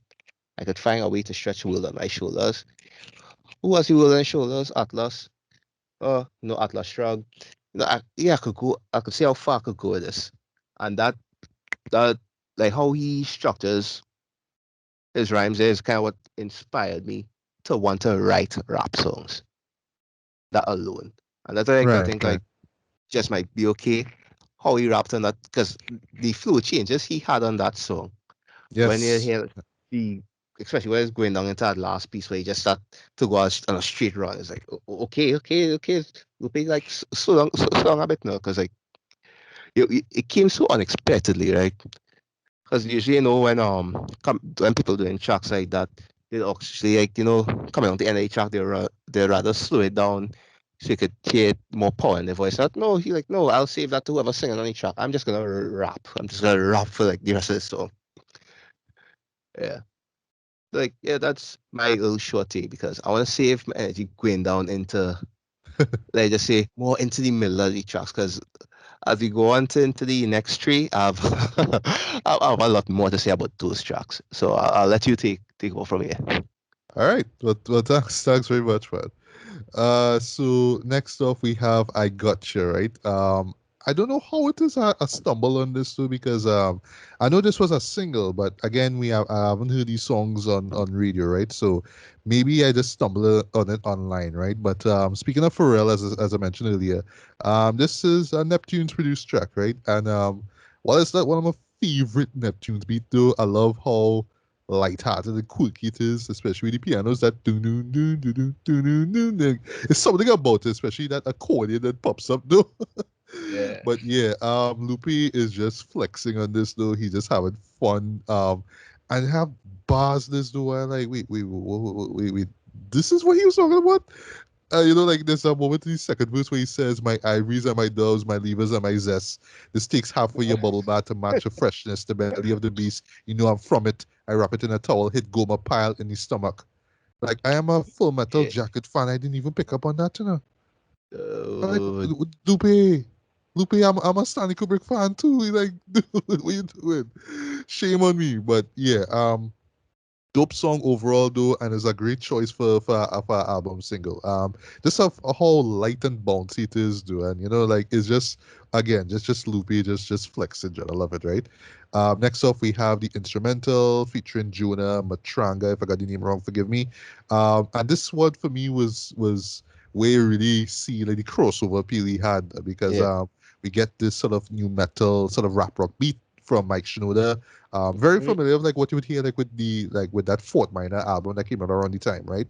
Yeah. Um, I imagine a lot of Fort Minor and Linkin Park fans like really gravitate to this song in Yep. particular, Yep. though. Yep. Yep. Yep. This especially because of how catchy everything is, though. The verse is catchy, bridge catchy, hook catchy. The song's message is simple. You click, you get with it, right? And this is basically the idea of the hypnotic power of media and advertising, right? But is the story that he tells, the way how he tells it, that like at the time I was like, wow, like okay, like this is where we at, right? We're being metaphorical here because literally he's talking about a person who locks himself to a box, right? The box being a TV, and he swallows the key, and he literally dies in front of this box, right? But yeah, though, it's just one of those songs you just kind of like. I honestly forgot this was on the album though, but hearing it again, it's like wow, boy, this man was on was on another level with this one though. But it's just really the crossover appeal of the beat, which was like a smart call, man. Then we get He Say, She Say featuring Gemini and Sarah Green, right? Um, Soundtrack and these beats, by, this particular one always stood out to me because of how melancholy it was. I would always think about it every time something bad happened to me or feel sad, and I would just get a little teary-eyed when the beat like plays in my head now, you know what I mean? Even the hook though gets in my but it's something about it just punches you in the gut though. And something I didn't know about till like years later. This is where we introduce the character of Michael Young History, as I mentioned earlier. He's the one Yeah. who is the lead character in the Cool, right? The sophomore album, right? Yeah. And yeah, we just basically he is just basically this boy who, well, he's raised by his mom. His father is not around, so we get like one verse, but we get like the flip side in the second verse, right? So the first verse is the mother basically talking to the father, kind of saying like, "Why aren't you there for our son?" And then now in the second verse, the son comes and tells the father the same thing, but it just kind of slightly altered, right? It's a really powerful song though, and it's one that just gets to me every time I hear it. But and then we have Sunshine, just to close off this four-track section. Um, with another song I actually forgot was on the album though, and it's a really like genuinely nice love song though. And it's both like this first deep kind of story that Lupe is telling, and also it's like a like Commons I used to love her, right? So it's like a love Yeah. letter to hip hop in that sense, right? Soundtrack comes through again in this one, but I love how upbeat and sunny this instrumental is though. And Lou does a little bit of a little singing on the hook. I was like, oh, Yeah. like I always like in my head I always thought somebody else sung the hook. I was like, oh, it's you, okay? Yeah. All right, I you go, thought so Lupe. too. That's dope. That was dope. But yeah, it's a dope song overall and really one of the more heartfelt tracks on the album, right? So yeah, so thoughts on I Got You, instrumental, He Say, She Say, and Sunshine. All right. First off, with I got you right. I remember the first time I heard this song. Back in the day when they used to sell those music video DVDs. Yes, yes. Remember we used to Those were the days. yeah. I remember Sister Bought one and I listening to it. Now this is before I really heard this album in its entirety. So this was like I said another single that was out that probably like went under the radar. But the hook is catchy. And like these Neptunes produced very great production because they had the signature the four note intro. Dun, dun, dun, starts it. Yeah, I love Very that, prr, prr, especially dun, dun, on the dun, dun, accordion dun, dun, sounds. Is dun, the dun, yeah. accordion is making work? Yeah, Dun, dun, dun, dun, dun, dun, yeah. So I was just like I just love how he just comes in. Because it's actually they call me Lupe. I'll be a new day. They wanna smell me. They want my bouquet. they want my bouquet. They, but they can't. They accented like the UK. Yeah. Turn turn that you they Lou to pay le pew spray. Is Pepe or Pele, whatever it is You Pepe Le you they Pew Lou smell me, reference. pay le pew, right? Yeah. Flagrantly fragrant, and they can't escape it. My perfume pursued them everywhere they went. So it's like, how Lupe approaches a trap. Like, I know, right? it's like, cause like, like when you hear the song, like they want my bouquet. It's like, okay, where you going? Like, they accented like the UK. It's like, oh, oh, they, they think they can be like you. Oh, accented like the UK because from America and UK people have accent. He goes into the whole, scented smell. You still only smell, but nah, this skunks. And then like just goes into a whole kind of perfume cologne scheme there. But my favorite, I'm sorry for laughing at that, but my favorite line on this was the whole I want your cornballs, I hush puppies. You I know, don't that know was what. always a line that stuck with me too, you know. There was something about that yeah, for me, that stuck out to me too. I think it's the Hush Puppies. Like, Yeah, what? I Hush want Puppies your in a rap song? cornballs, What? I hush puppies. The swans in my poem called my duck ugly. They're like, I just love how Lupe like as approaches because there's like is the way how how rappers would just rap out how cool they are, Yeah. how good the rapping is. It's like yeah, like he isn't being too flashy with it, but he just explains it with like somebody doing yo-yo tricks in front of your face and then hand you the yo-yo. I was like, yeah, okay, you show me some. And like I can just do it effortlessly. Just like Effortlessly. Yeah. just playing around with words and it's make it fun to listen to. It was just like and the hook, like I said, the hook is catchy, the beat is dope. So like I thought it was a really good song. 'Cause, the first time I heard it was watching like the video for it. Video was decent for the time it came out. Like I was just more intrigued by the song. Right. Now moving on to the instrumental. The reason why this song was so funny because it took me a while because the first time I heard the song, I had an idea what he was talking about, but then I wasn't sure. So I had to listen to the song again.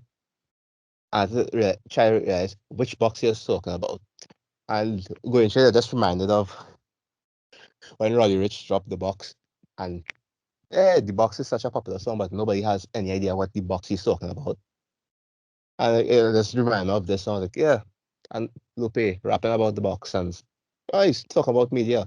And just the close stuff to make sure he's just he's talking about media is like, yeah, you can't tell me just who you are because you're so glued to trying to learn something, right? Mm. Because people go to media to learn something, but they get so obsessed in media that they forget everything around them and media becomes a part of them. And he actually addresses it in a song we'll address later on. But yeah, the whole fact like people where they go and tend to look for answers, they end up being absorbed in the medium itself and they end up being so lost in so much. I'll say when you're around so many opinions that you can't formulate your own, that you are basically a reflection of everything around you. Especially when it's let's say media, where it's either television, radio, or in this day and age, internet, where you're so obsessed in the information that's presented to you. It's hard for you to formulate your own thoughts because you're always piggybacking off of something you read somewhere, what somebody said. and it kind of like this is what he talks about. I try it in the first verse where he locks himself and soils the key because what you're supposed to be using or what your intention was for a place to learn. You end up locking yourself in a mindset where you can't think for yourself and you Mm. don't know what is real.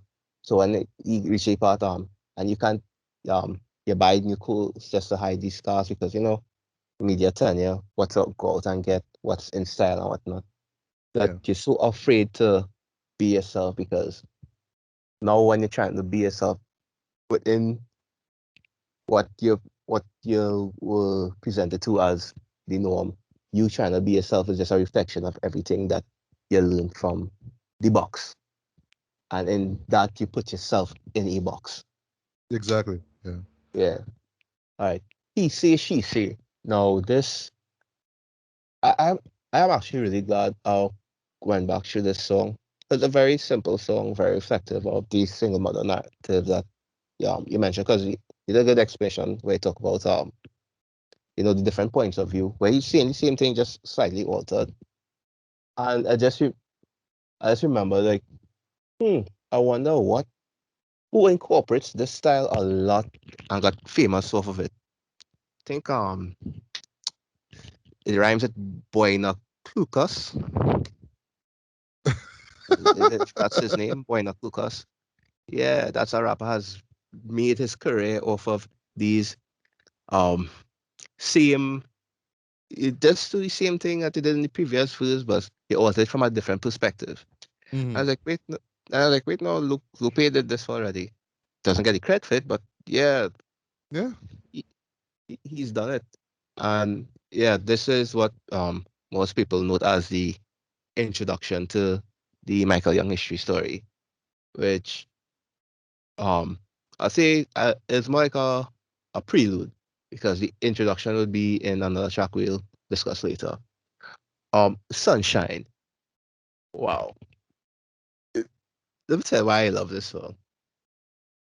Cause I didn't know how smooth Lupe was. Mm. How smooth this guy was on this song. Because Yeah, yeah, yeah. I was shocked. I was surprised actually. Revisiting the song though. is this how he opened pressure depth she is from a steps to the set she is. And this is like, so that might not let me live. You dig? Fresh. Yes, she is. It's like, yeah, that's a very long way of saying fresh to that, but see, four Mm. lines to describe this person. Just tell us, yeah, it's saying she's fresh to that. It's like, nah, I could spin four lines and make it sound cool. And that I think that when it comes to the writing perspective, right, you could come up with a cool line, right? You could pen something, this is cool, and somebody could just leave it and it go on. But imagine you could pen one line and like, no, I'm going to split this up into four lines. That way, the whole entire line will make sense, but you're making more use out of just one line.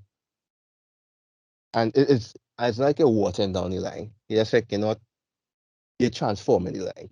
And then you find, wait, no, there are hidden pieces. So he just takes, what I could say, um, he takes a Lego block and turns it into a Rubik's Cube. And he does that throughout his whole career, as you mentioned, with the Atlas line. He'll Mm. just a common line that everybody knows, because everybody knows the term pressure that. So when he does that and he just breaks it down into four lines, you understand the complexity to his rhyming really comes from making use of simple things. It's not he's going out his way to be complicated. It's like nah, it's like sometimes when you see something simple and boring, I'm to him, he's like, I can make this cooler. I can make this sound cooler. While with some people, nah, he just being just trying to be overly lyrical. I was like, no, there's there's no big words he uses. He just takes a simple phrase that everybody knows and just you know, I could spin this. And that's why I always try to go back to Lupe. With my writing, I do not want to sound like Lupe when I'm doing my writing, of course. But at the same Do time, you will get make out if you do that, yeah. right? And plus, People will expose you. yeah, and the other thing is, I can't write like Lupe. There's no way to write like Lupe because his mind goes places that yeah, you can't predict where his mind will go. I've learned that throughout this whole discography. Like, what do you think he's going to do? No. He got hit some kind of armbar. When you think he coming in for a kick, now he have an armbar waiting for you. So yeah. Um. Oh, there's another line in the song that like when just these this is simple way of like asking a girl for a number. Like, are there trillions of numbers in the world? Like, could you leave me a few that leads to you? It's like, oh, oh, Yeah, I love that's a great clue to that song though. yeah. I was like, that that line right there. Like, I think Lupe doesn't really do too much of these kind of love songs. So that's not really in his MO, but he could do it. That's the thing about Lupe. It's like I don't usually make chop songs, but I could. I don't usually make love songs, but if I want to, I could. Hmm. Yeah. Because his whole thing is he loves challenging himself. So that's why I thought like, oh, what this song was really cool. And yes, it also took me a while to realize, wait, no, this is Lupe singing. It's like, wait, no, who's singing on this? It's like, wait. This is Lupe singing. Oh, Yeah. hey. It reminds me of a song I was listening to and it was written right now. And I was also listening to King Disease 2, Dice Game. Oh, Oh Nas was yeah. Nas was Life is singing like a Dice Game. life is like a dice game. I love that Uh, song actually. That is like, sort of like a unreleased yeah, freestyle tune bonus track somewhat, but yeah, yeah, that's still one of my favorite Nas songs. So especially how like, well I like how he comes in the beginning. I'm not really oh, sure what we're gonna do today. There gotta they, be a better way. Life is like a dice game. Yeah. Nas is no great singer, but he isn't No. afraid to sing on the songs. Exactly. Yeah. Look at Yeah, Give Me Yours from Easy. Like he yeah, sings the hook on it and it sounds dope. You know what I mean? yeah. Yeah. Yeah. But Like, go on. yeah, this song like the Lupe is like, okay, Lupe, see it trying somewhere. But like he's not Dude is singing an on you. Like artist. the rapping, he's singing on you. Let him be an artist. If you want to sing the hook, let him sing the hook, man. Come on. Yeah, and well, autotune wasn't yet popularized No. yet, so Yeah. yeah. Yeah, enjoy the strange vocals. Oh, I want to go Right. back to instrumentals because, as you mentioned, I can't remember the name of this song on the Fort Minor project that Lupe is on, but for some reason, I don't know what sample they used for the instrumental, but I know I've heard it other places. And it's always get me because in recently on some of the songs, like, wait, I know this. I think they reused this instrumental from the instrumental somewhere else as well. I can't recall right now, but I know it's been used other places before. Okay. And Okay. yeah, as as a crossover track, I thought this was really because during that time I'd say I wouldn't say newly, but I was now getting around into the whole Linkin Park stuff because as I got into Linkin Park through the project with Jay-Z, the Collision Course project, right? Okay. Not the hybrid theory like Yeah, I everybody got it else. afterwards. Afterwards, Right. yeah, I was more of a Gorillaz fan back then. Yeah. Yeah, Shout out to Gorillaz, man. Yeah. yeah.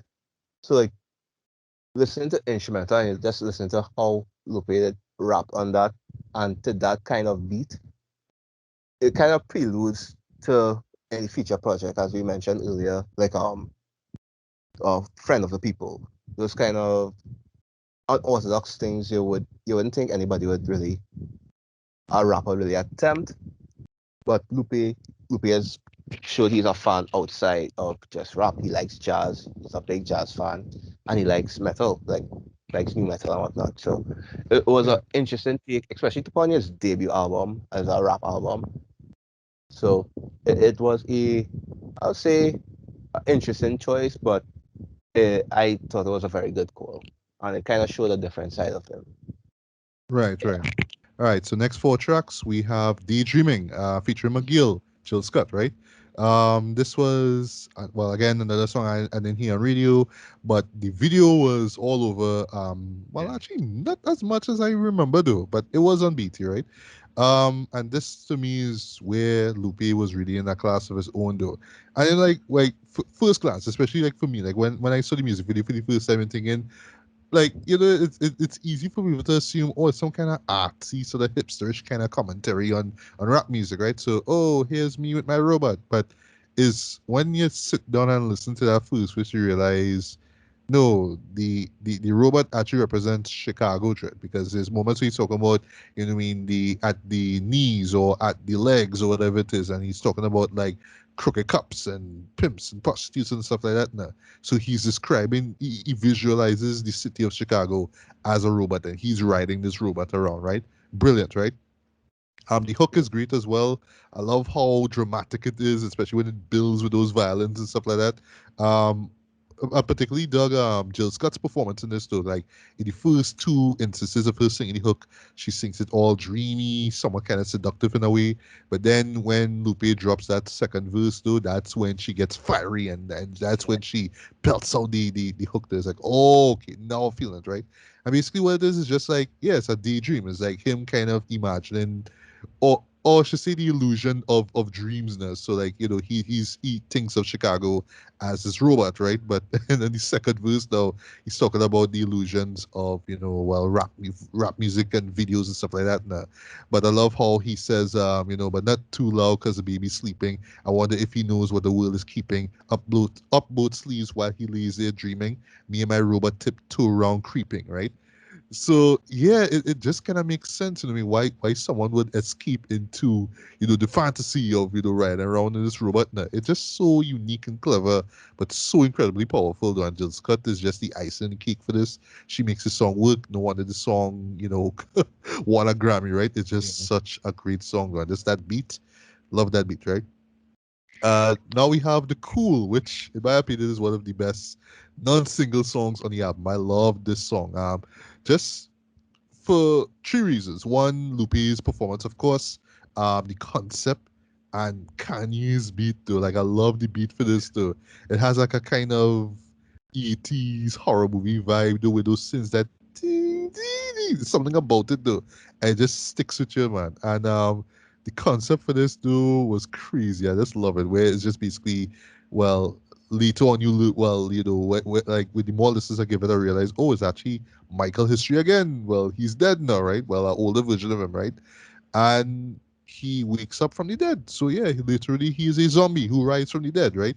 But you learn that he was this basically this hustler who got killed, right? And you see how it happens in the next album, right? But he just goes into detail talking about how he rises up. I love how he describes how he uses his mouth to shovel the dirt, where he's coming out though, and this where he takes the story and just that last line where he drops where hustler for death, no heaven for a gangster. Perfect way My to end that song though. goodness. I love, Yeah. love, love that. That's one of the best concepts of a rap song ever, in my opinion, right? Then we Yeah. get Hurt Me Soul, which is a really like insightful commentary on basically and how introspective, a very introspective, I should say. Look at how why Lupe didn't had at a point in time hated rap, right? He just hated the negative stereotypes of it. Well, specifically, calling women bitches and hoes and all that kind of stuff now, right? But he'll confess he found a too short song to be funny, right? I love how in the second verse he brings up, well, probably one of the most infamous lines from Jay-Z's The Evils, I never pray to God, I pray to Gotti, right? And like at the time when I heard this, I was like, but yeah, because I know when people always like to zero in on that line, like, why would Jay say something like that now? But is the idea behind it now, and when he finally understood what it is, then especially how he gravitated to Nas's second album, it was written. That's when he decided that rap was his creative field. You know what I mean? But yeah, you know what I mean. It just kind of touches on things I imagine a lot of hip hop heads, you know what I mean, felt at that point in time, like just kind of wondering, like, should I really excuse, this nature or this behavior? You know what I mean? I love how in the third verse he just kind of just rattles up all these like world issues, just various issues, right? And then he just kind of ends it where all of that you could kind of forget about it for a few minutes if it just pop in your headphones and listen to a rap song or watch a rap video, right? It kind of just goes away, right? And even the hook that he does in it is fantastic as well. To he just a bunch of excuses being Mm-hmm. stated, right? I love that, right? Um, and then last but not least, with this four, track section, pressure. Um, and you might get mad at me for saying this way, but this is my favorite song on the album. I love this song. I Ah, love the beat for this. I love how grand it is. It sounds like he's just pulling like different elements. You hear soul, you hear jazz, you hear disco with the piano. It's like it just it just sounds like entrance music, like to some I don't know, like it sounds like sort of heroic at the same time, but also like real tough and gangsterish at the same time. I love how yeah, like Lupe plays both sides. And, like I beat hard on this, but I coming across like the rap savior here and all this, and that's basically what he's doing. There, he just kind of just saying yeah, like, yeah, I am the savior rap here. You know what I mean, the hook for this is great. I love it. G, of course, comes through with like a fiery 16 on this though. I love how he starts off with, so the pen is mightier than the sword, my lord. My first picture was a lineup. Now I'm on the Forbes, and I still remain the artist through these all. If you force my hand, I'll be forced to draw. If the war calls for war halls, hope you got enough space on your halls walls, bruh. And yeah, this is what's him coming out of retirement too, eh? yeah. This. So yeah, not much more I could say. Love this track. Sorry, best song on the album. Agree to disagree. Best song on the album. I'm All done. right, all Right. right, So all thoughts right. on daydreaming to pressure. Yeah, I'll get around to pressure in a while. But yeah, daydreaming. Daydreamin' is my favorite song on this project. All Even though right. I All like right. All right. a Gotcha, because I'll put it like this. Daydreamin' is what made me a Lupe fan. Now, the other songs, like, okay, this guy is really cool. I like the concept. Daydreamin' made me a Lupe fan because, like I say, if music don't make you feel anything, then it's just something you listen to, just entertainment.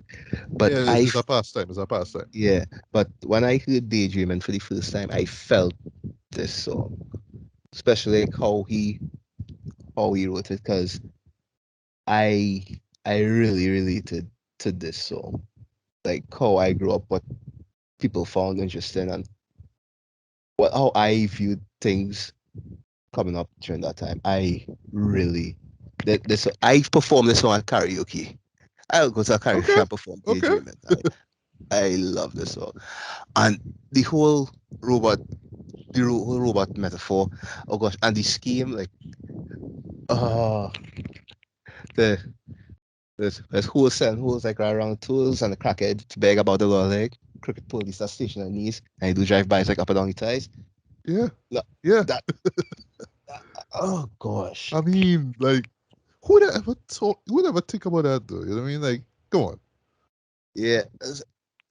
To this like until this guy does a masterclass in how to like imagery, like how to pen something and paint a picture, like And unlike make it make sense. That's the sense. important part, eh? Make it Because make sense. Yeah. he already gave you the whole setup about the robot. He starts as I spy from behind my giant robot eyes, and then like, he just continues and he goes on. And then when Jill Scott comes in, oh, beautiful, beautiful vocals on that song, and then you just hear the little sampling back of Daydream, and she just complimenting the little sample like on the first hook, and then after he's when she comes back in the second hook, it just see like she just takes complete control of it. I know like with the second verse, how he addressed like the ills, what's usually promoted. Yeah, how he addressed that. I know this. Oh, gee.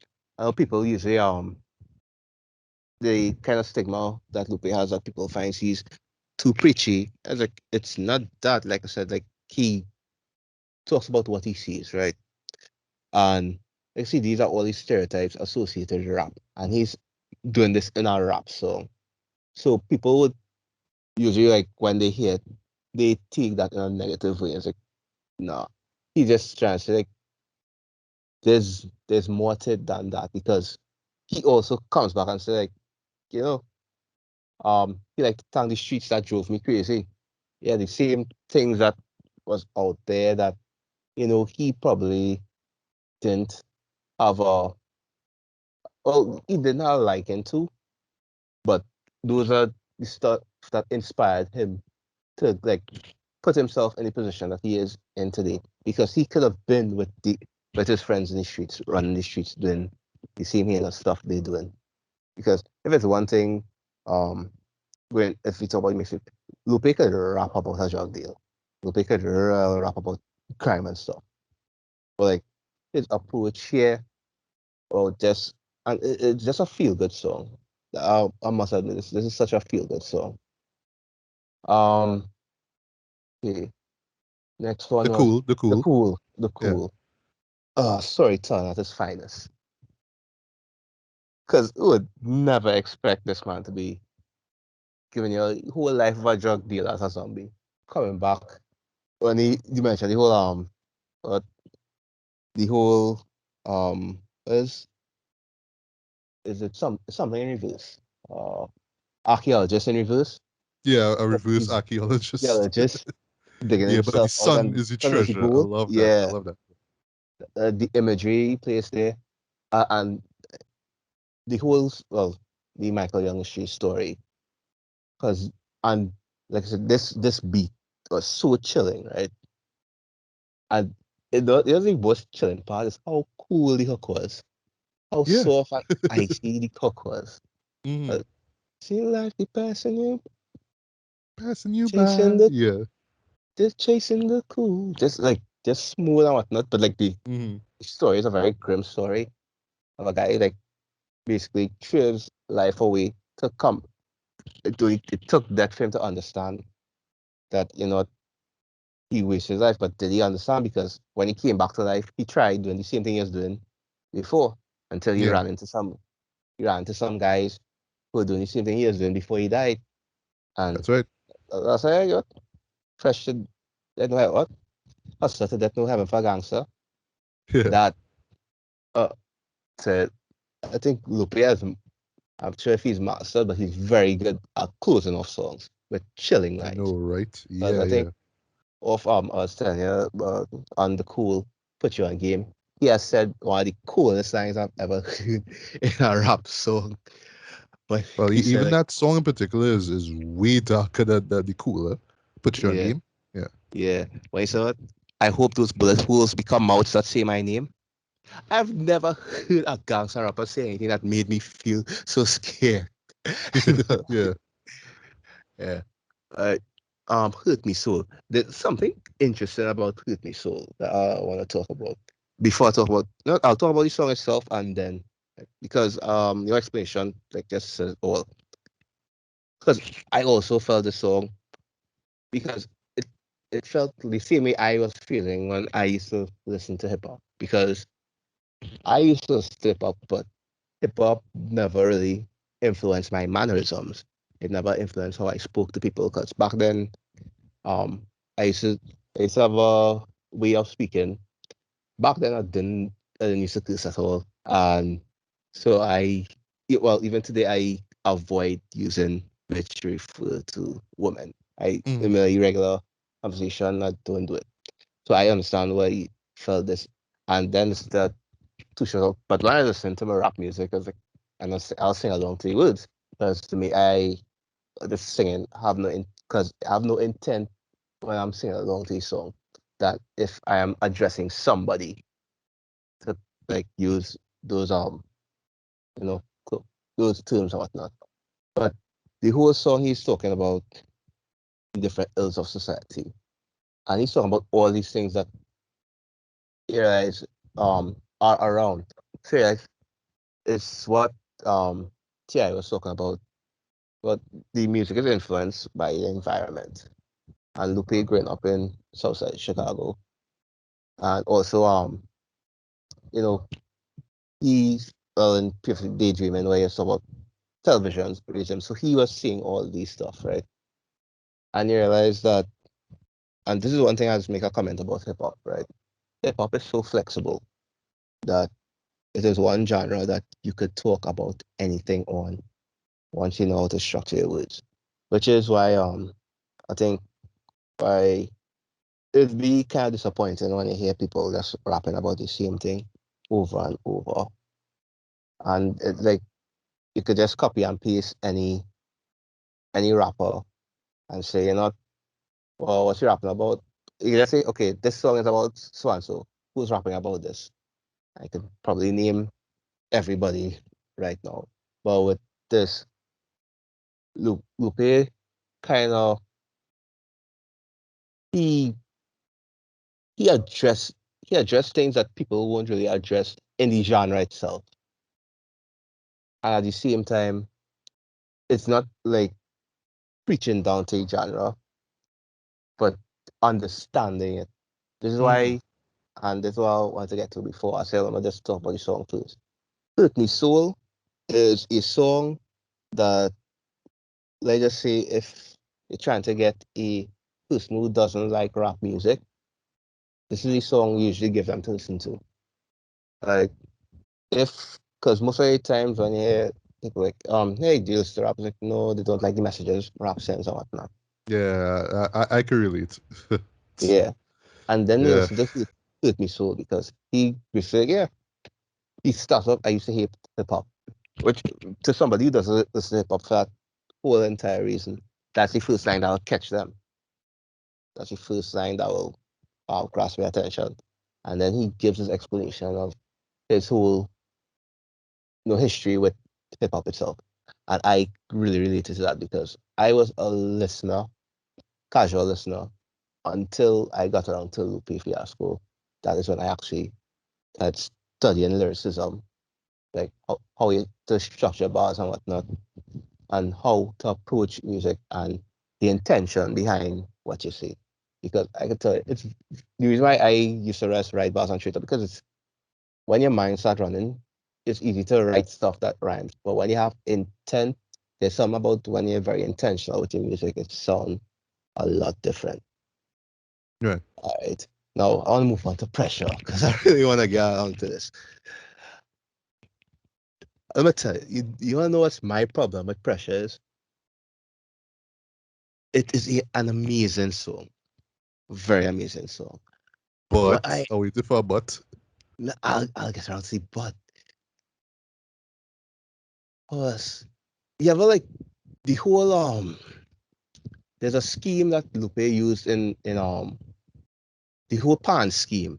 Because like the first verse, he started off with the whole jeans, switch seams or whatnot. Yes. And it was the whole verse with this pan scheme, this jean scheme. Mm-hmm. Right.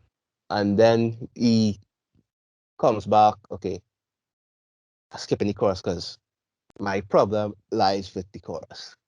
We get back into verse two. We still talking about pants. Now we talking about sagging the boxers and whatnot. Talking about the Right. family pants. We going down again. All right.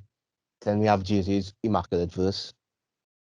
To, this is back when, say, like, a Jay-Z feature was certified. Mm. This is my problem. Now, let me tell you my problem with this song. My problem with this song is the song did everything right, but what it should have done a lot better was the chorus. I know you said you like the chorus Okay, I understand. I understand. because you have I a don't mean very, I like the chorus, but I will I don't want to like backpedal on myself, but I will yeah, confess that there could have been a little bit more thought put into it. yeah, But it because, sounds good though. That I give yeah, it up for you. Something about, but oh, it sounds great though over the yeah, meter. I think that's why I love it so yeah. much. I think what I have wanted from, especially as it's coming after, so I've checked the lineup. It comes right after Hoop So right, Daydreamin came before this in the track list. You hear that beautiful Jill Scott, one of the Right. best hooks on the entire project. Well, I mean, I thought, is this yeah, random hook guy yeah, against Jim, Jill Scott? I mean, yeah. So honestly, if like, because there is no respect for Gemini, because well, yes, he's credited as Gemstones back then, but I prefer his Gemini name. oh, Gemini On is gemstones. Oh, yeah, duh. I, yeah, yeah. yeah. He got away from the whole Gemstones name for reasons, for good reasons, but it's Gemini. Um, because on all the other features, he was great. On this, I knew if this had a more powerful hook, this song would have been a classic. This song had the potential to be a hip hop classic song by itself, Mm, but it fell short on the hook.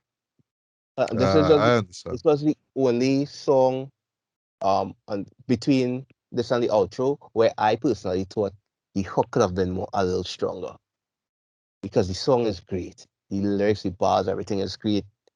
But the scheme where he's talking about oh, it's a funny scheme that he used in coming out to the end of the first verse, where he's talking about yeah, cans make you leak pi- like pirated. My it's Yeah. no No, shh. it, Yeah. it's just like quiet and big homies out of retirement because like this was right after Jay Z quote unquote retired Retired. Yeah. the end of verse two, right? But on all right, yeah, end of verse one, right? Right, this was the line because that's the second time it's coming on the end of the line. The verse of the song is where he chose you mention that Jay-Z coming up in the song, Jay-Z coming up on the song. Hmm. All right. Content a little more thicker, sicker. Like I don't and they said oil and water don't mix. Now they all down on the beach washing off the fish. Was Blackbeard so I brought a rock into your ships. I was like, And oh, you hear that dun, dun, dun, dun, dun, ding. yeah. Well, how Lupe is Mr. Double Triple Entendre. Hmm. Yeah, the whole rock into his ships, the whole myth of the the giant birds they used to call rocks. Yeah. Um Yeah. and Sinbad story. You have Jay-Z from Rockefeller. Yeah. Um you had the whole rock that damaged his ship that caused a great oil spill from Exxon.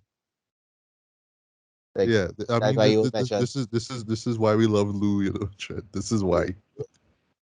yeah, it's like until like all that coming off the whole and throughout this whole song, there was a scheme I use the whole pan scheme till when he bring out they want me to make Prince pants, but I would stand. I ain't gotten into that. Yeah, because basically telling hey, they want me to show his ass. I was like, nah, I'm not gonna do that. Yeah. So like and cuffing them like ushering in the regime. I was like, it took me a while. Okay, along with a lot of other songs, it took me a while, which might probably mean like a year later or 2 years later, listening over these songs, like, oh, oh, that is what he meant by that. Yeah. Yeah, like, He does that to us, Travis. We hear like go back to Taia and be like, oh, that's what he's saying. Wow. true. And I'll say it'll be an overall commentary on Lupe's music, why it's fun going back listening to his music. Whereas when people are riding trends, it's different between riding a trend and making something that's timeless. And he isn't using the beat to make his song timeless. He's using his words that you could always go back to and get something new out of it that you probably didn't catch before. That's right. Yeah. Yeah. That's why I So, said this song could have been a classic song if the hook was just a little more powerful. Like that's I my know what I mean. critique on that song. Like the Yeah. potential that it had a lot of potential. That Yeah. I understand. I understand. So last four tracks, and I know that there's the anniversary edition with like four bonus tracks, but we're just sticking with the Yeah, yeah, original release here, right? So yeah. we have American Terrorist, right, featuring Matthew Santos. The first time, like, for me, first time I ever heard of him. You know, what I mean, before his excellent hook for Superstar, right? Mm. This beat in particular always stuck with me though. Okay, it just has this kind of smooth, jazzy, laid back vibe to do, and it has this sample that gives it sort of a Middle Eastern sound that Yeah. just plays throughout. It just flows over your brain. You know what I mean? But Yeah. it's produced by Prolific again, right? But I will lie though, because I'm not versed in all thing American politics, even during the whole war and terror stuff, because Mhm. he is touching on that a bit, right? But yeah, this is a political track, right? But here he's not just talking about the war on terror and Islamophobia. He's also talking about how minorities have just been subjugated for centuries. For centuries now in American history. Even mentioning the Native Americans and the Chinese who were brought over, right? And yeah, he just does it in this really like poetic way, right? The way how he's talking about these things. But for me, like even if I don't know everything what he's talking about, right? Again, American politics. I could still just kind of lay back and just vibe to do, and that just a sort of just kick back and relax, so it makes you think, though. And I would say that this is one of the most thought-provoking tracks on the album, though. Mhm. And Yeah. I even dug the hook as well. The hook isn't perfect, but it just kind of fits with the sort of Middle Eastern vibe of it. It's a way Sorry. how he sings over it though. That I have makes it comments on this hook. I have a lot of comments on yeah. this hook. Again, When it gets to my not a perfect hook. Like could have been way better, but it's something about how he sings in it though. It just kind of yes. stands out. But to me, in a reasonable way, right? Yeah. We have the Emperor soundtrack, which is the shortest track of the album, though. And soundtrack comes through here. He comes through with like this gloriously triumphant beat, though. It's like one of those beats like you just like just to take an example from say Creed, for example, you wake up 5 o'clock in the morning to, with your get ready to jog up this cold street in the morning when everybody's sleeping. yes. I just running and you just feeling like yes, I can do this. Yes, yes, yes, yes, yes. So basically, it's just him talking about his resolve, his beliefs, and his abilities. Like he knows he wanna impact the world. He wants to change the world through his music, right? Of course, his fear slash belief in God, right, which he brings up. The hook is one of the most memorable on the album, in my opinion. The only fear God, know the weapons of the weak, the weakness of the heart, and never falls asleep. I love Mm. that. You can really feel the passion in it, though. It's short, sweet, to the point. Yeah, I dogged it. But for me, what really makes it work, though, is that beat. That beat is just so like, oh, it just gets you powered up now. You know what I mean? Yeah.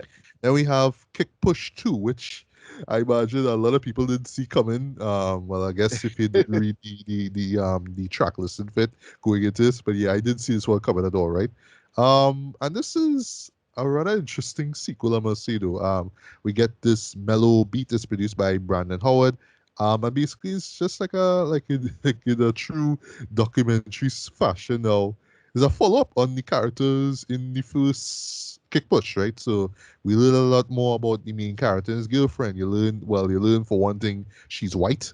You learn that the Mm. main character they both part of like these broken households, right? And as are everybody else in the skating crew, right? And you really understand that they just pretty much find peace through skateboarding. You know what I mean? And because they're in this really like rough neighborhood, it's just like, well, no, this is our only escape, right? This is what we do, right?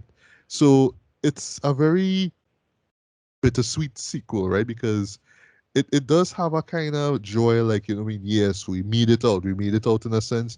We found the freedom, but at the same time, it's like, but yeah, but we still live here, though. Like, we can't get out of here, so we just kind of do what we're doing, right? And I love how in the end, Lou kind of inserts himself into the story as someone who just got inspired by that same crew and decided to write a song and make a video of it, and it was on MTV and it was popular, right? So great way to end the track though. So overall, it's not a favorite song of mine though. I guess it's the beat. The beat is fine though, but it's just um I don't know. It just kind of it's not as strong as the original Kick Push, right? But I understand it's two different kind of sides of the story, right? But I dug it. It's like a decent expansion on a great Lupe song, right? And then, of course, we have the outro. So just like we call it Dropout, we get this long ass outro. It's like 12 minutes long, though. And you get the same beat that Chris and Drop used to open the album to play over it. And as I said before, I mean, I really, really dug that beat, though. How thrilling it all sounds there. And looking at it, no, right? Like it was never a outro that I skipped, because mainly because of how the beat was. I just love hearing the beat, right? But like listening again, though, you kind of realize just how humble of a man Lupe was, because he like shouting out everybody. Like everybody, like I hear 3 6 Mafia, like he shout out 3 6 Mafia, like what? Like everybody is one big up to over like 12 minutes, right? I know for some people this is an instant skip. It's like, boy, you giving me this? Why you giving me linear notes on this record? Why you giving me this trend? But it's how humble he was, though. Like that is what I really appreciate about this track. And yeah, getting to hear the song, getting to hear the beat again for 12 minutes, which I can't be mad at. Last thing I'll say, though, somebody needs to put out this beat, though. Like just put it out there for people to Yeah. try to rap over, though, because I don't know, I just love this beat, though. It's something so so energetic about that beat, though. So yeah, and that's the end of the album. So yeah, thoughts on the last four tracks. Well, American Terrorist, Emperor soundtrack, Kick Push 2, and if anything on the outro. All right. All right. Oh, like you, American terrorist. Like I'm not really versed on American politics, but I did understand the sentiment of this song. Um, about what he addressed because Lupe is Muslim himself, so he will kind of understand more of um he relate more and be more sympathetic towards people who having to deal with Islamophobia as like I say on this album that's released what a week removed um from 5 years after 9/11. Yeah, roughly a week and some days removed from the probably um going through the memorial of 5 years of that tragedy. He's playing out this, open up with the prayer, and has a whole song like dedicated to like if nobody wants to talk about it, let's address it. And he goes down. But what I want to address in this was the hook because and this will contrast the hook from this and the one on pressure, right? The first time I heard this song, I did not know he was speaking in English. The first time I heard this song, I thought it was another language until like the Oh, second like listen. yeah, Yeah, it does have again, I think it's the beat that makes it sound so, yeah, it's something about the beat that I agree, yeah, makes his lyrics sound like different. yeah, yeah. So like after that, actually like wait, no, this is English. So and then whilst the hook, I was like, oh, I got a more appreciation for why he performed it like that. So it's a little more, even though it's a little lighter compared to Matthew Santos' future work, a little lighter compared to those. But I understand why he took that method in the chorus because it was unique. It does stand out. It is a hook that does stand out. But all in all, overall it's a good song. I think one of the problems with people getting introduced to Lupe or he this whole constant thing of Lupe being too preachy is Lupe will address like he said in the first track, he's gonna talk about the real. He's gonna talk about stuff that's real. Yeah, And apparently talking real is apparently preachy to some people, but no, it's like if nobody's going to talk about it, people he'll just don't address want it. to hear that real. They Yeah, want real, they expect real, but they don't want to hear real. Think about yeah, it. Yeah. yeah. So that's why this song is still a classic to today. Um the other one that follows up, Oh, the Empress. Emperor soundtrack. No, I have played this in the gym already. I love this song. I love this song. And I like how chilling the whole hook is. The hook it's it's like it exudes some bravado in Lupino. Like if the other songs you doesn't really hear any bravado from him, you're seeing all the bravado in Emperor soundtrack. Even how we approached it, like like the whole thumping of the beat. and and Lupe is not, and the beat is not overpowering him. Like, he's coming as strong as the beat is coming. He's coming with the beat with that same intensity. So it was a very good match, and then the a very memorable chorus. Only fair God know the weapons of the weak. So I want to put on a t-shirt. I really want to put on a t-shirt. You should.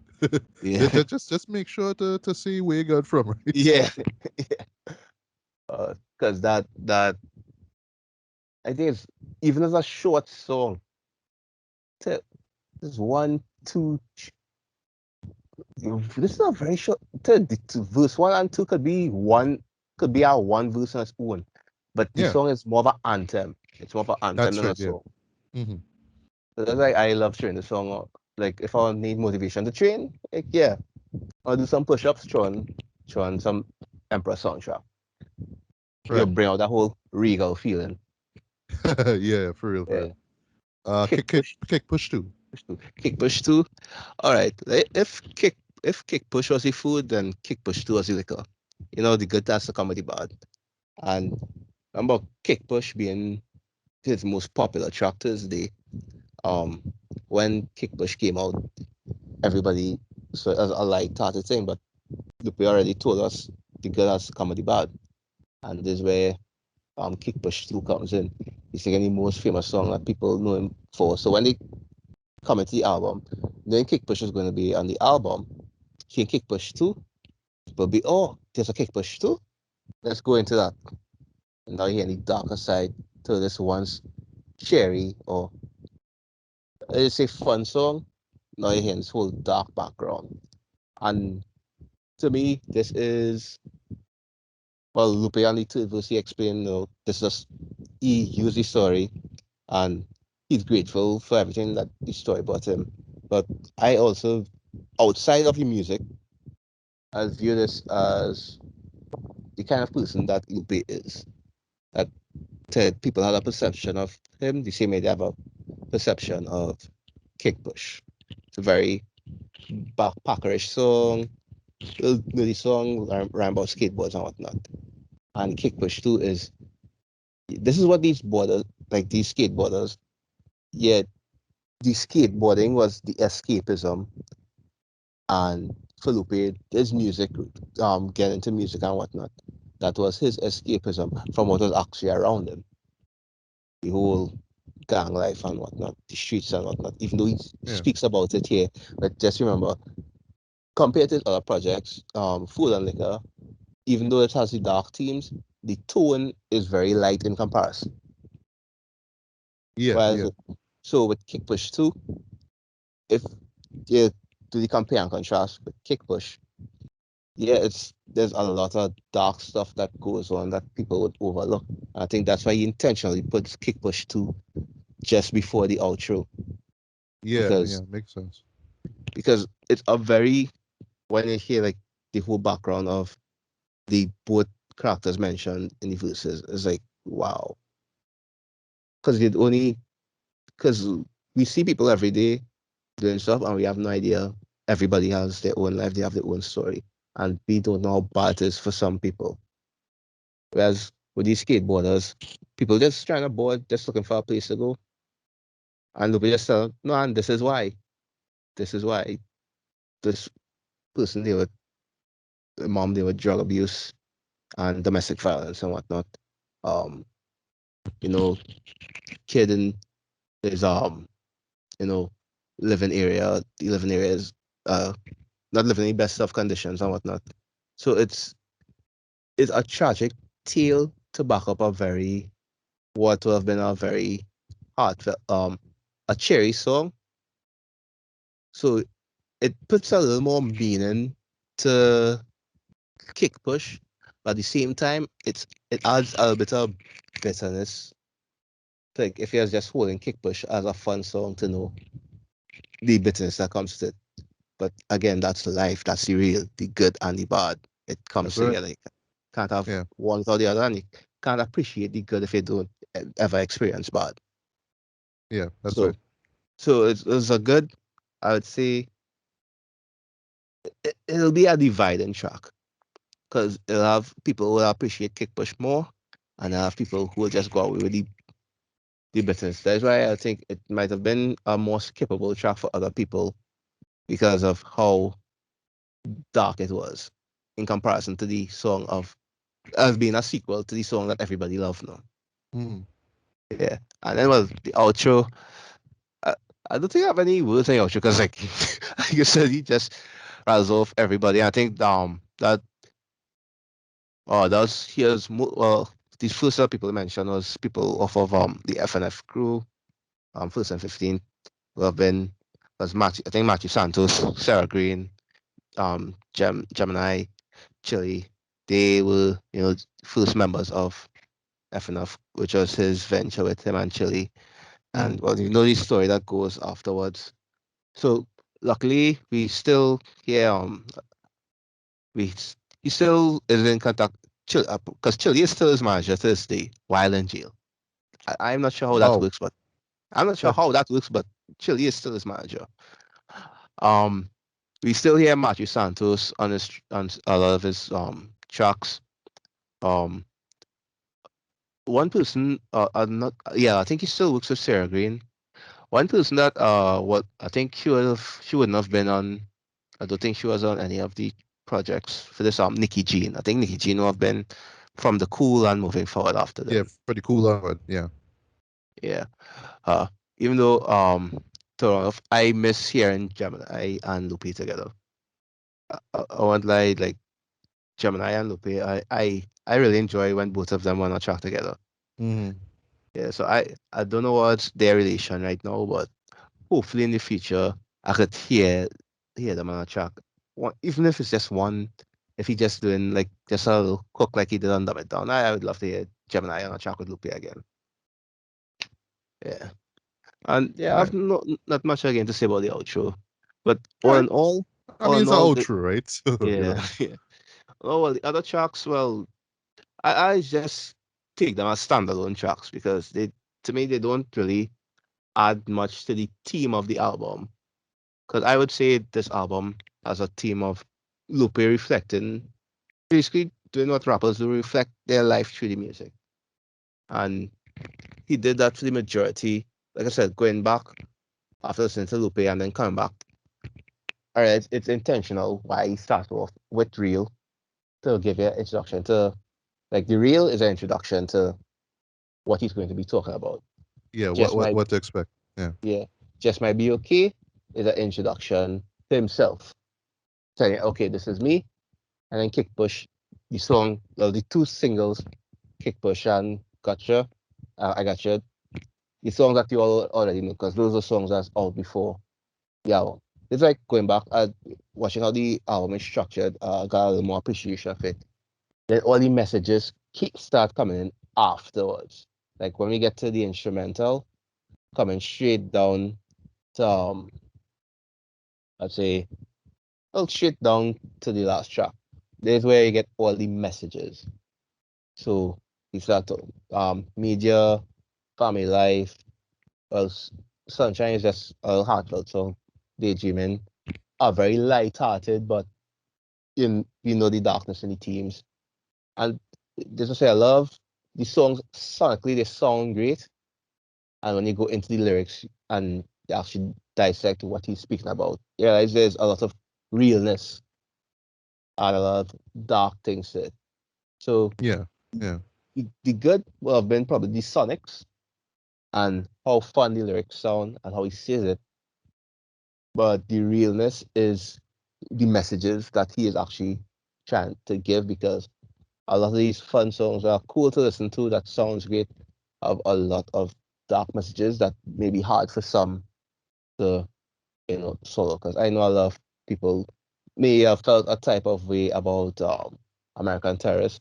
And I know a Yeah. lot of people, there are people who really didn't thought he was being really preachy in all of his songs, but Lupe is just being honest. That's like saying, Nas should just make a bunch of Uchiwalis and stop it with I know I am. 'Cause, like I said, he Lupe draws a lot of inspiration from Nas and Jay-Z. Yeah. And Jay-Z, I think, executive produced this entire project, if I'm not mistaken. I believe so. Yeah. Yeah. Yeah. So, and which is funny because every time he mentions Jay-Z in any of his song, he just refers to him as pimping. Oh yeah, oh right, remember. What line was it? Sorry, what song was it? Though? No, it was in "Hurt Me So." He said So yeah, "Pimpin'." I believe it was. Yeah, yeah. yeah, Even yeah, every time like you just hear him say pimping, he's referring to Jay-Z. yeah. Yeah, Which of course is a clear compliment. yeah, Yeah. All right. So just to wrap things up, to just final thoughts and reading, right? I had an absolute blast revisiting this album. Though it took me all the way back to 2006. It reminded yeah, me of just the just the fun times I had like listening to rap music in that era then, and then of course, well for me, just being exposed to so much great music from BT, through Rap City, the Basement and stuff, and particularly songs that you never heard on radio, right? And it's just so funny looking back at it now that I didn't even hear a single from Food Liquor on the radio. You know what I mean? It was just when the Cool came out a year afterwards and Superstar came and blew up. That was it, right? But here I was just really glad that I was exposed to this album, because if it wasn't for BT, I wouldn't have even known this thing existed. It still remains my favorite Lupe album though, and it's just funny because it's the first one I got into. Um, and it's really one of those records that just kind of remind you just how great of an MC he was. You know what I mean? And still is actually. yeah, I know that for me at times, like a majority of his themes and topics and sometimes punchlines or metaphors would just they just fly past my head, and so I just feel bad like I just didn't pick up on it. But you have to appreciate that there are people out there, artists out there, rappers out there, who willing to be creative, to not just give you a song that you just listen to 10 times and be like, oh, yeah, yeah, yeah, got the song, get the message, life has changed, move on. No, no, no. It's just something that you could yeah, always go back to and be like, oh, I didn't pick up on that, or I forgot about that, and all that kind of stuff, right? And yeah, that's just a testament to how distinct of an MC he is, right? I'm not gonna say that he's unique or special or anything like that, but just how distinct he is. Just like drawing from the greats, but wanting to be great in his own way. And yeah, I mean, like hey, but you see it with you, Randerson, but yeah. must have inspired a lot of MCs since then, Tread. So I don't know where we're gonna get the Food Liquor 3 or the Great American Rap Album Part 2. I don't know, but I mean I would love to hear another another Loopy record, from him, man. Don't If we worry. could get at least one this decade, I'd really appreciate it. We are most likely going to get one this year because What? he did I think it was either last month, in September. I think either the start of September or coming on to the end of August. He did record that album. He tried to do it in a day. He ended up taking three. He already gave the title of the album. It's gonna be Drill Music in Zion. Okay, okay. That sounds intriguing. Yes. So he's sup- he said he's going to drop it before the year is finished. So that's one project I'm really looking out for. Could be a EOTY. Could be. Yeah. We'll see. Because his mindset right now, because ever since that whole um conflict with him and With Royce, Royce and yeah. whatnot, let's say he has been dropping freestyles and they short freestyles but very cool. And he dropped one called I think it was Forest Fires, where he mentioned, yeah, the album done. He gonna drop it sometime, hopefully. All right, Yeah. well, definitely look it out for that, man. So, rated wise for me, this gets a strong 4.5 out of 5 for me, man. This is still my favorite Lupe album. With Tetsuo and Youth coming a close second. And just recapping this album, boy, I really want to go back to to recap the Cool and Drogas Wave and stuff like that. Yeah. Just because at the time, I mean, those albums, just I didn't get them. It just didn't click with me. But I have a feeling, as I said before, if I go back to them now with with a more mature viewpoint on Yeah. life, now I'll be like, okay, oh, now I get it, and now I appreciate them. So yeah, I mean, Lupe will stand as one of the greats, man. But like But I am glad that he is putting out an album now because yeah, more people, especially Gen Zers in particular, Yeah. need to go back to his older stuff and his stuff in the 2010s do and just really see how great he was. Not just a guy who just picking on a rapper on IG Live just because you know what I mean. But yeah, Oh, that's it, man. So last words, oh. rating. Let me just off my rating. Same. I'll give a 4.5. Let's just say if Lupe never put out anything after this, I would have rated a 5. But because I heard his evolution throughout the years, um, this is a strong 4.5 for me as well.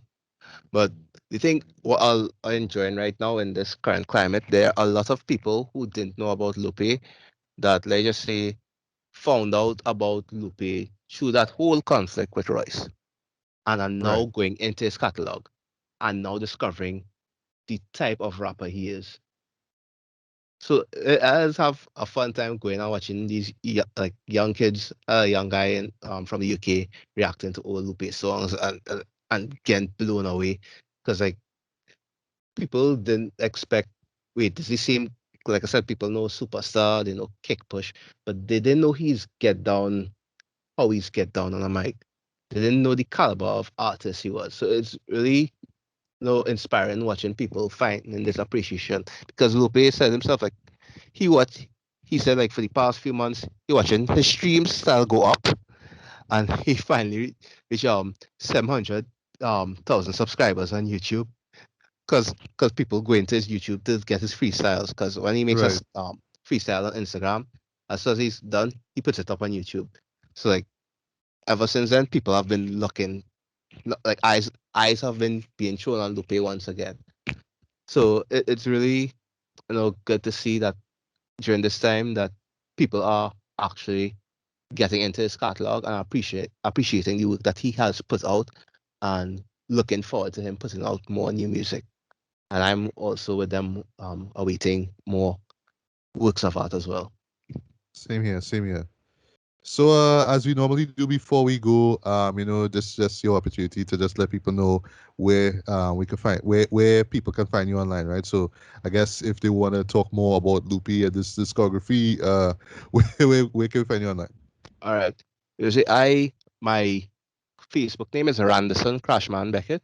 Um my my um YouTube and Instagram titles are Rexicity. That is Rexicity.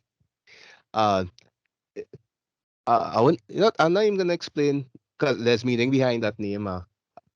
If people are really intrigued on why, I'll explain it to them more in person. But yeah, it's Rexicity. I have a guy who's just called me Rexicity, and it's like, I'm cool with that. But there's meaning behind that handle. So if it's easier to reach me on Facebook because I'm always on Facebook posting random stuff, uh, always posting music. Uh, and if you're not a fan of too much music on your feed, then you could stay far because like especially on Tuesdays, I post up a lot of R&B on a Tuesday. Yeah, but I'm also a very staunch view of lyricism.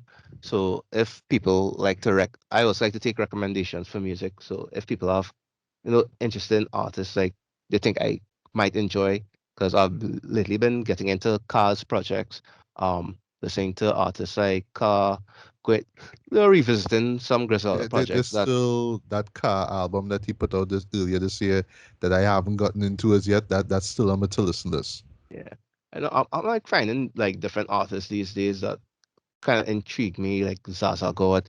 Right now, I'm patiently waiting for Stove Cook's project because I only Mm, discovered that guy this year and like just fell in love with his whole rap style. right. Yeah. So, So so I like that. I like that you're seeking out new and old artists because that's what I do as well. You know what I mean? That's how I learn about rap and stuff like that, man. yeah, I think it's like when you're kind of intrigued with the whole writing process, it's you have to go back to see what has been done. When you go to the present, the good thing to do is look for people who are doing things that are different. And I think that's what got me so into Lupe and how Lupe approaches music because I said Lupe studies rappers. He doesn't just listen, he studies rappers. He studies their rap style and why they say certain things because he's a man that when he does a song, he does it with intent. And that's what brought up the whole thing about Julius. Like, even though he did not try, he did not put out any effort, he had a lot of good songs on those. It's just production was weak and it sounded more, basically, it was a better version of Lasers. Same kind of, you could tell it was aimed for airways, which is what Atlantic was kind of wanted. They wanted something more for the mainstream. And he gave them that, oh, you want to rap on trap beats? I'll do that. But he still did it in a way that's very listenable. But as a fan, if you're a fan of his lyricism, it's not really one of his strongest pieces of work. But all in all, I'd say Lupe is definitely an artist that I would recommend to anybody to check out because Yeah, same here old, too. I absolutely recommend. I mean, if you guys listening haven't checked out any of his work, y'all need to. Y'all need to. yeah, yeah. Like even if you're not a fan of hip hop, I would still recommend Lupe because he he he has a habit of like transcending genres when he wants to. Like friend of the people, tell you could meet a bunch of people like, oh, you like not EDM electro music, you might enjoy this. Oh, you listen to Justice? Yeah, taking this Lupe song. He raps on this Justice song. Yeah, so yeah, I think like that's it. That's all I have to contribute for now. But I'm always around for any more Lupe discussions. For sure, for sure. All right, man. Well, thanks so much for coming through for this particular episode. And for y'all listening, y'all should definitely listen to or re-listen to Lupe Fiasco's Food and Liquor, man, because yeah, it's still a classic, man.